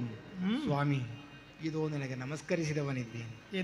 ಯಾವ ಕಾಲಕ್ಕೆಲ್ಲ ನಾವು ಸೋತೆವು ಆ ಕಾಲಕ್ಕೆಲ್ಲ ನಮ್ಮನ್ನು ಹಿಡಿದೆತ್ತಿದಂತ ವ್ಯಕ್ತಿ ನೀನು. ನಮ್ಮ ಬದುಕಿಗೆ ನೀನು ಸಾರಥಿಯಾಗುವ ಮೂಲಕವಾಗಿ ಸದಾ ಗೊಂಬೆಯಾಟದ ಹಿಂದೆ ಇರತಕ್ಕಂಥ ನೂಲಿನೋಪಾದಿಯಲ್ಲಿ ನಮ್ಮನ್ನು ಕುಣಿದಾಡಿಸಿದವನು ನೀನಲ್ವೇ ಕೃಷ್ಣ. ಈ ಹೊತ್ತಿಗೆ ಒದಗಿ ಬಂದೆಯಾ ಕೃಷ್ಣ, ಒದಗಿ ಬಂದೆಯಾ? ನಮಿಸಿದ್ದೇನೆ ಸ್ವಾಮಿ, ನಮಿಸಿದ್ದೇನೆ.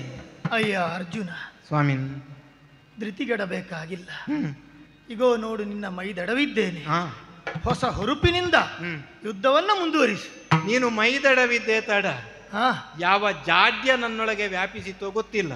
ಆದ್ರೆ ಈ ಹೊತ್ತಿನಲ್ಲಿ ಮತ್ತೆ ಹೊಸದಾದಂತಹ ಉನ್ಮೇಷ ಒಂದು ಸ್ಥಿತಿಯನ್ನ ಹೊಂದಿಕೊಂಡು ಸುಧನ್ವನೇನು ಯಾವನೇ ಬಂದರೂ ಕೂಡ ಎದುರಿಸುವುದಕ್ಕೆ ನಾನು ಸನ್ನದ್ಧನಾದವನಿದ್ದೇನೆ. ಆದ ಕಾರಣ ಸ್ವಾಮಿ ಹಿಡ್ಕೊಳ್ತೀಯಲ್ಲ ವಾಗೆಯನ್ನು, ರಥದ ವಾಗೆಯನ್ನು ಹಿಡಿದುಕೊಂಡಿದ್ದೇನೆ. ರಥದ ಮುಂಚೂಣಿಯಲ್ಲಿ ನೀನಿರ್ತೀಯಲ್ಲ, ನಾನೇ ಇದ್ದೇನೆ. ನೀನು ಮುಂಚೂಣಿಯಲ್ಲಿ ಇದ್ದಿ ಅಂತ ಆದರೆ ಮತ್ತೆ ನಾವು ಯೋಚನೆ ಮಾಡುವುದಕ್ಕಿಲ್ಲ. ಹಾಗಾದ್ರೆ ಸಾಗಬೇಕು ಅಂತ ನೀನು ಆಡಿದ್ರೆ ಸಾಗುವುದಕ್ಕೆ ನಾನಿದ್ದೆ. ಸಾಗೋಣವಂತೆ ಸಾಗೋಣ. ಆಹಾ ಆಹಾ, ಕಂಡು ಪುಳಗೋತ್ಸವದ ಗರುಷದಿಯೇ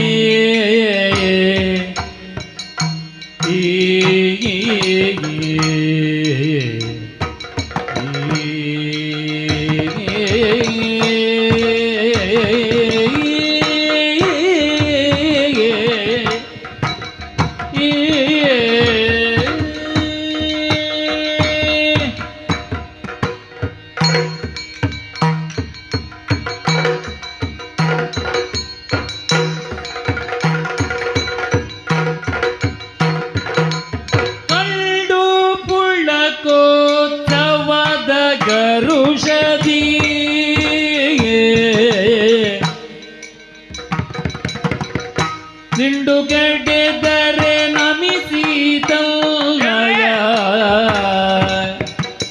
ದಿಂಡುಗೆಡೆದರೆ ನಮಿಸಿದಲ್ಲಯ, ಗಂಡು ತನಗಿದು ಸಾಕು ತಾ ಕೈಗೊಳ್ಳ ಕೆಲಸ, ಗಂಡು ತನಗಿದು ಸಾಕು ತಾ ಕೈಗೊಳ್ಳ ಕೆಲಸ.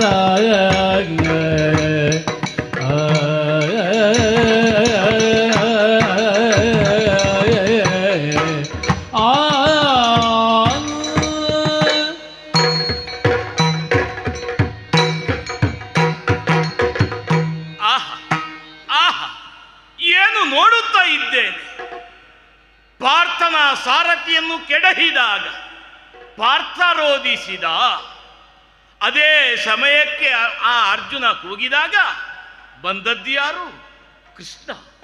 ಕೃಷ್ಣ, ಹರಿ ಹರಿ, ಓ ಕೃಷ್ಣ, ನಿನ್ನ ಭಕುತರು ನಾವೆಲ್ಲ ನಿನ್ನನ್ನು ಕಾಣಬೇಕೆಂಬ ಉದ್ದೇಶದಿಂದ ಅದೆಷ್ಟೋ ಸಮಯದಿಂದ ಇದೋ ಪ್ರತಿಯೊಂದು ಮನೆಯಲ್ಲೂ ನಿನ್ನ ಭಾವಚಿತ್ರವನ್ನು ಇರಿಸಿಕೊಂಡು ಹರಿಪೂಜೆಯನ್ನು ಮಾಡುತ್ತಾ ಇದ್ದವರು ನಾವು, ಹರಿ ಧ್ಯಾನಾಸಕ್ತರಾದವರು. ನಮಗೆಲ್ಲ ಹರಿದರ್ಶನ ಯಾವಾಗ ಆಗುತ್ತದೆ ಎಂಬ ಅಂಬೋಣದಂತೆ ಕಾಯುತ್ತಾ ಇದ್ದವರು. ದೇವರೇ ದೇವರೇ, ಇಂದು ಬಂದೆಯ ಈ ಚಂಪಕಾವತಿ ಪಟ್ಟಣಕ್ಕೆ ನಿನ್ನ ಪಾದಸ್ಪರ್ಶದಿಂದ ಈ ಚಂಪಕಾವತಿಯ ಪಟ್ಟಣದ ಮಣ್ಣೆಲ್ಲ ಪಾವನವಾಯಿತು. ನಾವೆಲ್ಲ ಪಾವನರಾದೆವು. ಇದೋ ನಮ್ಮ ಪ್ರಜಾಜನರು, ಭಕ್ತ ಶ್ರೇಷ್ಠರು ಎಲ್ಲ ನೋಡುತ್ತಾ ಇದ್ದಾರೆ. ಹರಿದರ್ಶನವಾಯಿತು, ಹರಿದರ್ಶನವಾಯಿತು ಎಂಬುದಾಗಿ. ಇದೋ ಆ ಅರ್ಜುನನನ್ನು ಹೀಯಾಳಿಸಿದ ಹುಡುಗ ಯುದ್ಧಕ್ಕೆ ಸಲ್ಲ ಅಂತ. ಆದರೆ ಇದೋ ಇಂದಿನ ರಣಾಂಗಣದಲ್ಲಿ ಅರ್ಜುನನ್ನು ಹಿಮ್ಮೆಟ್ಟಿಸಿ ನಿನ್ನನ್ನು ಭರಿಸಬೇಕಂತಾದ್ರೆ ನನ್ನ ಗಂಡುತನಕ್ಕೆ ಇದು ಸಾಕು, ಇದು ಸಾಕು. ಆದರೆ ದೇವರೇ, ನಿನ್ನನ್ನು ಪೂಜಿಸಬೇಕು, ಆರಾಧಿಸಬೇಕು, ಅರ್ಚಿಸಬೇಕು, ನಿನ್ನನ್ನು ಮನ್ನಿಸಬೇಕು ಎಂಬ ಆಶಾ ಆಕಾಂಕ್ಷೆಗಳುಂಟು. ಆದರೆ ದೇವರೇ, ನಿನ್ನನ್ನು ಹೇಗೆ ಪೂಜಿಸಲಿ, ಹೇಗೆ ಅರ್ಚಿಸಲಿ? ಇದೋ ನಿನಗೆ ಹಾಲನ್ನು ಕೊಡೋಣವೇ ಶೇಷ, ನೀನು ಹಾಲು ಗಡಲಲ್ಲೇ ಮಲಗಿರುವೆ. ನಿನಗೆ ಹೂವನ್ನು ಅರ್ಪಿಸೋಣವೇ, ನಿನ್ನ ನಾಭಿಯಲ್ಲೇ ಹೂ ಉದ್ಭವಿಸಿದೆ. ಇದೋ ಈ ಸೆಕೆಯಲ್ಲಿ ತಾಳುವುದಿಲ್ಲ ಎಂಬುದಾಗಿ ಇದೋ ನಿನಗೆ ಗಾಳಿಯನ್ನು ಬೀಸೋಣವೇ. ಖಗನು ತನ್ನ ರೆಕ್ಕೆಯಿಂದಲೇ ನಿನಗೆ ರೆಕ್ಕೆಯಲ್ಲೇ ಗಾಳಿಯನ್ನು ಬೀಸ್ತಾ ಇದ್ದಾನೆ. ನಿನಗೆ ಯಾವುದರಲ್ಲೂ ಕಡಿಮೆ, ಏನು ಕೊರತೆ?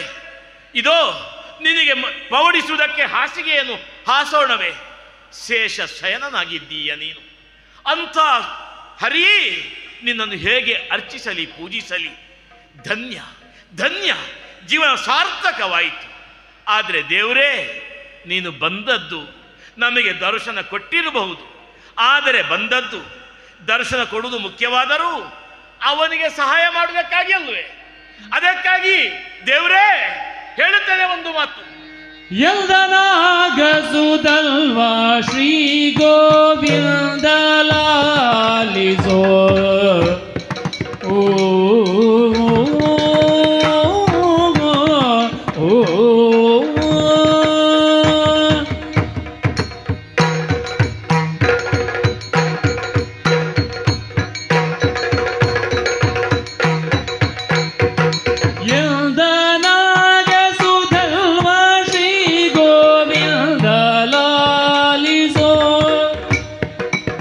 ಸತತ ಕುಂತಿನಂದನರ ಪಾಲಿಸುವೆ ಗಪ ಜಯ ಒಂದುಗೋಡದೆಗೆ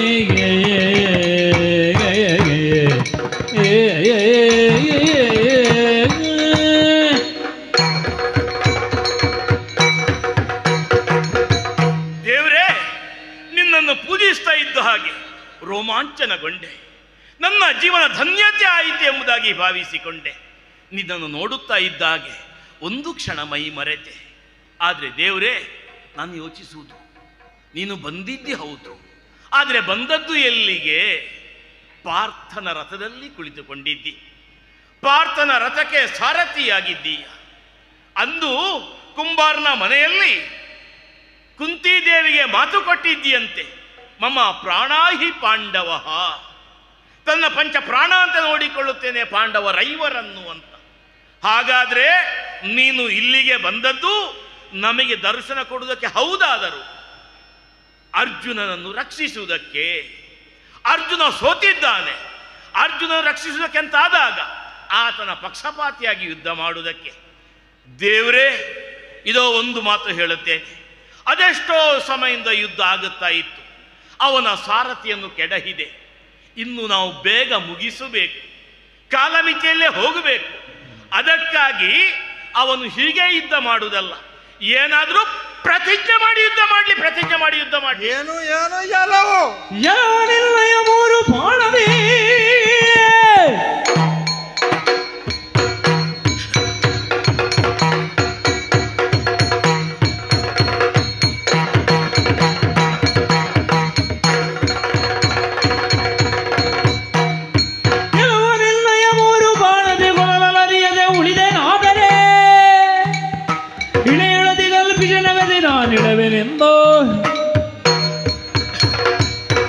ಸುಧನ್ವ, ಏನು? ಮೂಗನ ಮುಂದೆ ಮೂಗು ದುರಿಸುವುದು ಅಂತ ಒಂದು ಗಾದೆ ಮಾತು ಇದೆ. ಯಾವನು ಸುಮ್ಮನಾಗಿರುತ್ತಾನೋ ಅವನನ್ನು ಕೆರಳಿಸುವಂತ ಪ್ರಕ್ರಿಯೆಗೆ ಮುಂದಾದಿ ಎಲ್ಲ ಪ್ರಕ್ರಿಯೆಗೆ ಮುಂದೆ ಅದೇ ಅಲ್ಲ. ಕೃಷ್ಣನನ್ನು ಕಂಡಂತ ಕಾಲಕ್ಕೆ ಭಾವುಕನಾಗಿ ವ್ಯವಹರಿಸಿದಂತ ನೀನು ಅಷ್ಟಕ್ಕೆ ಸುಮ್ಮನುಳಿಯದೆ ಆಡುವುದಕ್ಕೆ ತೊಡಗಿದೆಯಲ್ಲ. ಯುದ್ಧವನ್ನು ಸರಿಯಾಗಿ ಮುಗಿಸುವುದಕ್ಕಾಗಿ ಪ್ರತಿಜ್ಞೆ ಮಾಡ್ಲಿ ಅಂತ ಆಡ್ತೀಯನೋ, ಪ್ರತಿಜ್ಞೆ ಮಾಡ್ಲಿ ಅಂತ ಆಡ್ತೀಯನು? ಅಯ್ಯ, ಪ್ರತಿಜ್ಞೆಗಳ ಮೂಲಕವೇ ಲೋಕವನ್ನು ಗೆದ್ದಂತ ಪಾರ್ಥನ ಮುಂದೆ ಸಡ್ಡು ಹೊಡೆದು ಪ್ರತಿಜ್ಞೆ ಮಾಡುವುದಕ್ಕೆ ಆಡ್ತಿಂತಾದ್ರೆ ಆಡುವಂತ ಪ್ರತಿಜ್ಞೆಯನ್ನು ಕೇಳಬೇಕೋ ನೀನು ಕೇಳಬೇಕು. ಮಾತ್ರವಲ್ಲ, ಪ್ರತಿಜ್ಞೆಯನ್ನು ಈಡೇರಿಸಬಹುದು ಕೆಚ್ಚನ್ನು ಪಾರ್ಥ ಹೊಂದಿಕೊಂಡಿದ್ದರಿಂದಲೇ ಆಡುತ್ತೇನೆ, ಸ್ಪಷ್ಟವಾಗಿ ಕೇಳು. ಎಲವೋ ನಿನ್ನನು ಮೂರು ಬಾಣದಿ ಕೊಲಲರಿಯದೆ ಉಳಿದೇನಾದರೆ ಧರೆಯೊಳಗೆ ನನಗೆ ಅತಿ ಕಿಲ್ಪಿಸದರ ಗತಿಗಳಿವೆ. ಅಯ್ಯ, ಅರ್ಥವಾಗುತ್ತದೆ, ಕಾಣ್ತದೆ. ಮೂರು ಬಾಣದ ಒಳಗೆ ನಾನು ನಿನ್ನನ್ನು ಕೊಲ್ಲದೆ ಹೋದೆ ಅಂತ ಆದರೆ ಧರೆಯೊಳಗೆ ಅತ್ಯಂತ ನೀಚ ಸ್ಥಿತಿಯೊಂದು ಯಾವುದು ಲಭ್ಯವಾಗುತ್ತದೋ ಅದಕ್ಕಿಳಿಯುವುದಕ್ಕೆ ನಾನು ಸನ್ನದ್ಧನಾಗುತ್ತೇನೆ. ಇಂಟೇನೋ ಪ್ರತಿಜ್ಞೆ ನಿನ್ನಲ್ಲಿ? ಕೇಳಬಾರ್ದ ನೀನದು.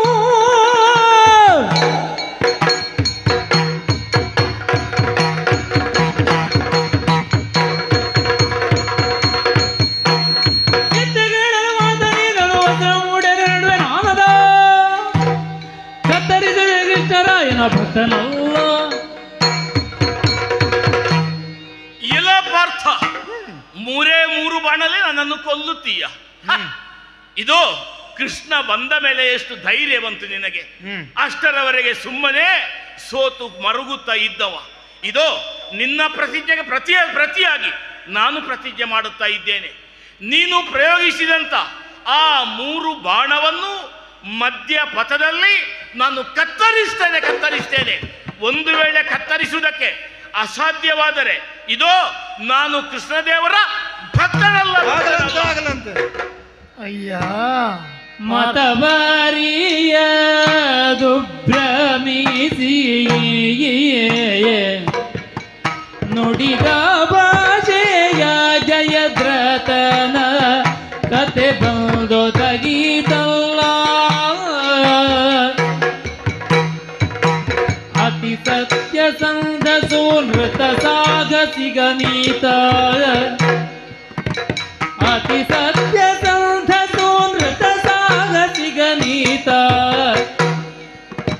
ಮತಿಸುವಡಗಾರಿಗಳವಲ್ಲ.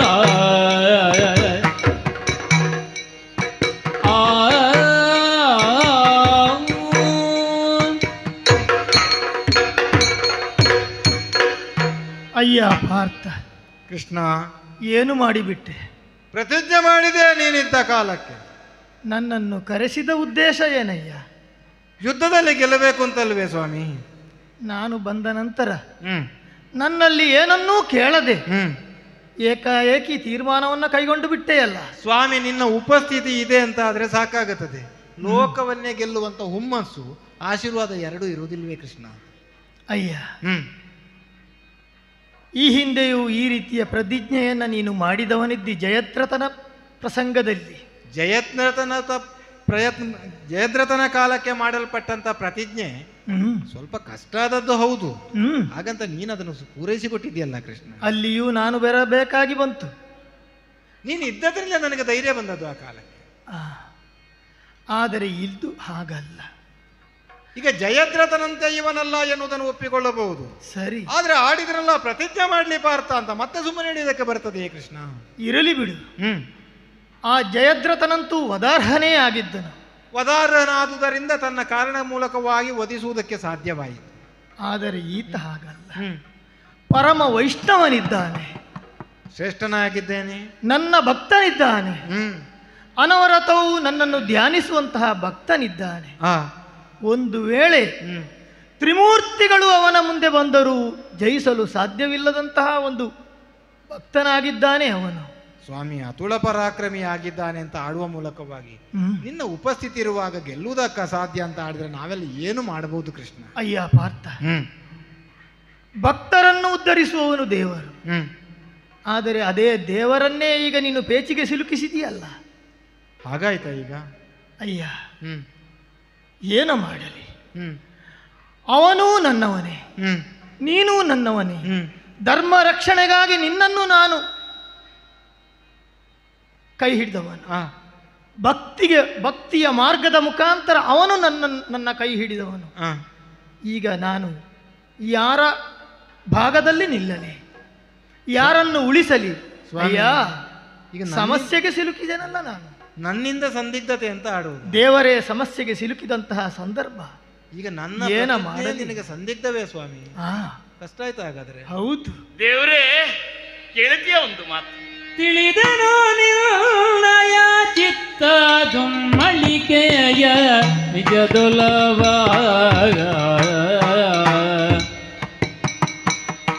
ಅನ್ನುಳಿವುದು ಕಾಯವು ಜಗದೊಳಗುಳಿವು ಕೀರ್ತಿಗಳು ಶ್ರೀಲೋಲನ ಕೇಳ್ ಪಾಂಡವ ಪಾಲಕ ನಂಬಿ ಬಿರುದನು ಶ್ರೀಲೋಲನ ಕೇಳ್ ಪಾಂಡವ ಪಾಲಕ ನಂಬಿ ಬಿರುದನು ಮೂಲೋಕದಿ ಪಡೆದಿವಾಗಿನಾಲೋಚಿಸಲೇಕಿಗೆ ತಿಳಿದೇನೋ ನಿನ್ನಯ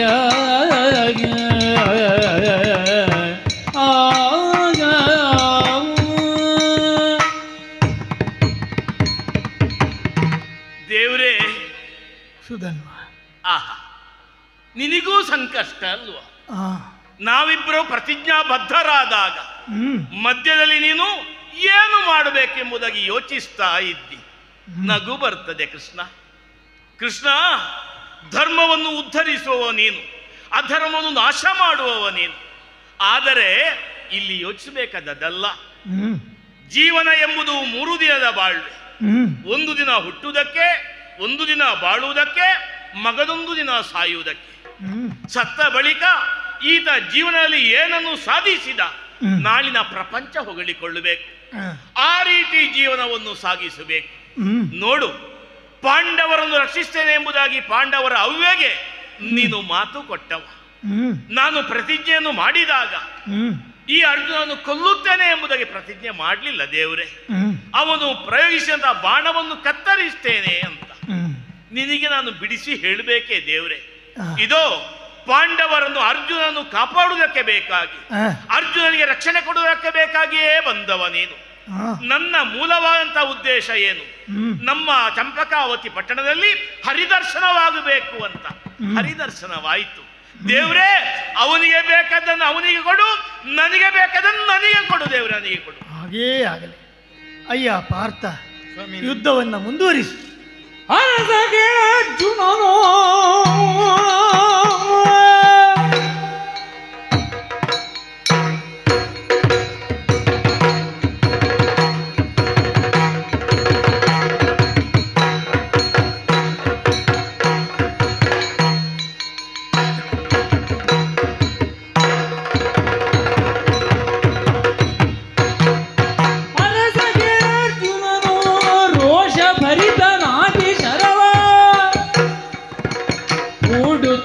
ಕೃಷ್ಣ ಮುನ್ನ ಗೋವರ್ಧನಾಪ್ರಿಯ, ಕೂಡುತ್ತಿರಲು ಕೃಷ್ಣ ಮುನ್ನ ಗೋವರ್ಧನಾಪ್ರಿಯ. ಕೃಷ್ಣ, ಪ್ರತಿಜ್ಞಾರೂಢನಾದಂತ ನಾನು ಸುಧನ್ವನ ಮುಂದೆ ಯುದ್ಧ ಮಾಡುವುದಕ್ಕಾಗಿ ಅತ್ಯಂತ ಕಾತರದಿಂದಲೇ ಸಿದ್ಧನಾದವನು. ಆದ್ದರಿಂದಲೇ ಇದು ಒಂದು ಪ್ರಥಮವಾದಂತಹ ಅಸ್ತ್ರವನ್ನು ತೆಗೆದವನಿದ್ದೇನೆ. ಆ ಅಸ್ತ್ರವನ್ನು ಪ್ರಯೋಗಿಸಿದೆ ಅಂತ ಆದ್ರೆ ಸುಧನ್ವ ಉಳಿಯುವುದಕ್ಕಿಲ್ಲ. ಆದ್ರಿಂದ ಆ ಅಸ್ತ್ರ ಪ್ರಯೋಗಿಸ್ತೇನೆ ಸ್ವಾಮಿ, ಪ್ರಯೋಗಿಸ್ತೇನೆ. ತಡಿಯಯ್ಯ ತಡಿ. ಅಂದ್ರೆ ಈ ಹಿಂದೆಯೂ ಬಹಳಷ್ಟು ಬಾಣಗಳನ್ನು ನೀನು ಬಿಟ್ಟವನಿದ್ದಿ. ಹೌದು. ಅದು ಏನಾಗಿದೆ? ಪ್ರಯೋಜನಕ್ಕೆ ಬರಲಿಲ್ಲ. ಆದ್ದರಿಂದ ಈ ಹಿಂದಿನ ಬಾಣದಂತೆ ಇದಾಗಬಾರದು ಅನ್ನುವಂತಹ ಉದ್ದೇಶದಿಂದ ಇದಕ್ಕೆ ಸ್ವಲ್ಪ ಪುಣ್ಯದ ಫಲವನ್ನ ಕೊಡಬೇಕಾಗಿದೆ. ನಾನು ಪ್ರಯೋಗಿಸುವ ಪುಣ್ಯ ಸಾಕಾಗುವುದಿಲ್ಲ, ವಿಶೇಷ ಫಲ ಒಂದು ಬೇಕಾಗುತ್ತದೆ. ಏನು ಒದಗಿಸ್ತೀವಿ ಸ್ವಾಮಿ? ಈ ಶ್ರೀಕೃಷ್ಣ ಅವತಾರದಲ್ಲಿ ನಾನು ಗೋವರ್ಧನಗಿರಿಯನ್ನು ಎತ್ತಿದವನಿದ್ದೇನೆ. ಸಕಲ ನಂದಗೋಕುಲವನ್ನೇ ಪೊರೆದಂತಹ ಸ್ಥಿತಿ, ಗೋವರ್ಧೋದ್ಧರಣವನ್ನ ಮಾಡಿದವನಿದ್ದೇನೆ. ಸಕಲ ಗೋವುಗಳರನ್ನ ರಕ್ಷಿಸಿದವನಿದ್ದೇನೆ. ಅದರಿಂದ ಬಂದಂತಹ ಪೂರ್ಣ ಪುಣ್ಯವನ್ನ ಆ ಬಾಣಕ್ಕೆ ಕೊಟ್ಟಿದ್ದೇನೆ. ಗೋವರ್ಧನಧಾರಿಯಾಗಿ ನೀನು ಪಡೆದ ಪುಣ್ಯಗಳೇನಿದೆಯೋ ಆ ಪುಣ್ಯವನ್ನೆಲ್ಲ ಈ ಬಾಣಗಳಿಗೆ ವಿನಿಯೋಗಿಸುವ ಮೂಲಕವಾಗಿ ಸುಧನ್ವನ ವಧೆಗಾಡುವುದಕ್ಕಾಗಿ ಪ್ರಯೋಗಿಸಕ್ಕಾಡ್ತಾ ಇದ್ದೀಯಲ್ಲ ಸ್ವಾಮಿ. ಪುಣ್ಯವಂತನೇ ಆದಂತ ನೀನು ಧಾರೆ ಎರೆದ ಪುಣ್ಯವಾರವನ್ನು ಹೊತ್ತುಕೊಂಡಂತಹ ಬಾಣವನ್ನ ಆ ಕಡೆಗೆ ಪ್ರಯೋಗಿಸ್ತೇನಂತೆ. ಕೃಷ್ಣ, ಅರ್ಜುನನಿಗೆ ಅವನ ಶಕ್ತಿಯಲ್ಲ, ಗೋವರ್ಧನಗಿರಿ ಎತ್ತಿದ ನಿನ್ನ ಪುಣ್ಯವನ್ನು ದಯಪಾಲಿಸಿದೆಯ. ಇದು ಆ ಬಾಣವನ್ನು ನಡುಪಥದಲ್ಲಿ ಕತ್ತರಿಸದೇ ಇದ್ರೆ ನಾನು ನಿನ್ನ ಭಕ್ತ ಅಲ್ಲ. ನೋಡೋಣವಂತೆ.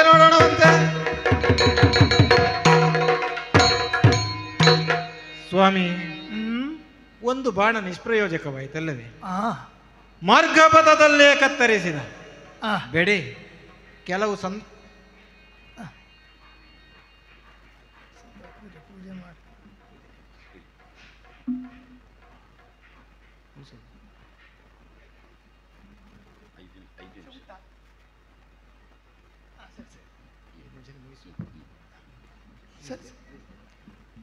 ಕೀಳಂದಾಜು ಮಾಡಿದ್ದು ಅಂತ ನಾನು ಭಾವಿಸ್ತೇನೆ. ಆದ್ದರಿಂದ ದ್ವಿತೀಯ ಬಾಣವನ್ನೆತ್ತಿಕೊಂಡವನಿದ್ದೇನೆ. ಅಯ್ಯ, ಪ್ರಥಮ ಬಾಣವನ್ನು ಅವನು ಖಂಡಿಸಿದವನಿದ್ದಾನೆ. ದ್ವಿತೀಯ ಬಾಣವನ್ನು ಹೂಡುವುದಕ್ಕಾಗಿ ನೀನು ಮುಂದಾಗಿದ್ದಿ. ಅಷ್ಟು ಸಾಕಾಗುವುದಿಲ್ಲ. ಶ್ರೀಕೃಷ್ಣ ಅವತಾರದ ಪೂರ್ಣ ಪುಣ್ಯವನ್ನ ಆ ಬಾಣಕ್ಕೆ ಧಾರೆ ಎರೆದಿದ್ದೇನೆ. ಪ್ರಯೋಗಿಸಿ. ಕೃಷ್ಣ, ಒಂದು ಬಾಣ ನಿಷ್ಪ್ರಯೋಗವಾಯಿತು. ಎರಡನೇ ಬಾಣಕ್ಕೆ ನಿನ್ನ ಪುಣ್ಯವನ್ನೆಲ್ಲ ಧಾರೆ ಎರೆದಲ್ವೇ? ಇದು ವಸಿಷ್ಠ ಅರುಂಧತಿಯರು ಲೋಕ ಕಲ್ಯಾಣಕ್ಕಾಗಿ ಮಹತ್ತರವಂತ ಯಜ್ಞ ಯಾಗಾದಿಗಳನ್ನು ಮಾಡುವವರು. ಅವರು ಏಕಾಂತದಲ್ಲಿದ್ದಾಗ ಅವರ ಏಕಾಂತವನ್ನು ಯಾರು ಭಂಗಪಡಿಸ್ತಾರೋ ಅಂಥವರಿಗೆ ಯಾವ ಪಾಪ ಬರ್ತದೋ ಅಂತ ಪಾಪ ಈ ಬಾಣವನ್ನು ಖಂಡಿಸದೇ ಇದ್ರೆ ನನಗೆ ಬರಲಿಲ್ಲ. ನೋಡೋಣ. ಸಂದಿದಲ್ಲ ಎರಡು ಬಾಣಗಳು ಸಂದಂತ ಕಾಲಕ್ಕೆ ಕೃಷ್ಣ ಗೆಲುವು ಒದಗಲಿಲ್ಲ. ಆದ್ದರಿಂದ ಮೂರನೆಯದ್ದಾಗಿ ಏಕೈಕ ಬಾಣ ನನ್ನ ಕೈಯಲ್ಲಿ ಉಳುಕೊಂಡದ್ದು. ಆದ್ದರಿಂದ ಆ ಬಾಣವನ್ನು ಕೈಯಲ್ಲಿ ಹಿಡಿದಿದ್ದೇನೆ. ಪ್ರಯೋಗಿಸುದ ಸ್ವಾಮಿ?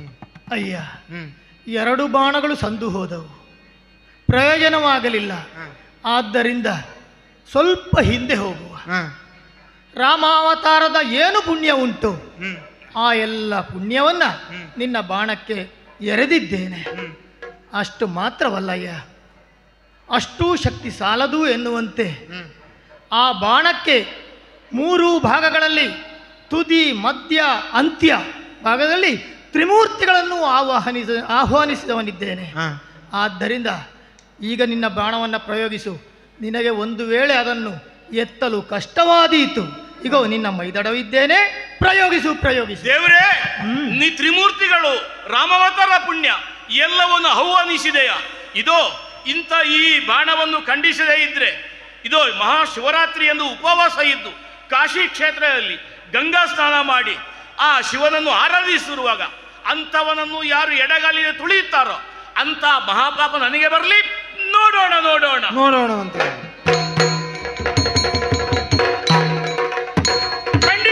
ಖಂಡಿಸಿದ್ದೇನೆ. ಹಾ, ಬಾಣ ಬರ್ತಾ ಇದೆ. ಕೃಷ್ಣ ಕೃಷ್ಣ ಕೃಷ್ಣ. ಜಲ ಜಲೋಚನ ವಿಷ್ಣು ಲಕ್ಷ್ಮೀ ನಿಲನ ನಾರಾಯಣೇನುತ ನಭದೊಳಗ ಹರಿನಾಮಾವಳಿ ಉಚ್ಚರಿಸಿದ ತಲೆಯೋ ಒಳೆವರ ಕೈಯಿಂದ ವಿನಕಾದಿಲ ಅಳಿದುದೆಲೆ ಅಚ್ಯುತನ ಶ್ರೀಪದದ ನಡೆಯದೆಲೆ ಬಿದ್ದುದೆಲೆ ಜನಮೇ ಜಯ ಕ್ಷಿತಿಪಾ.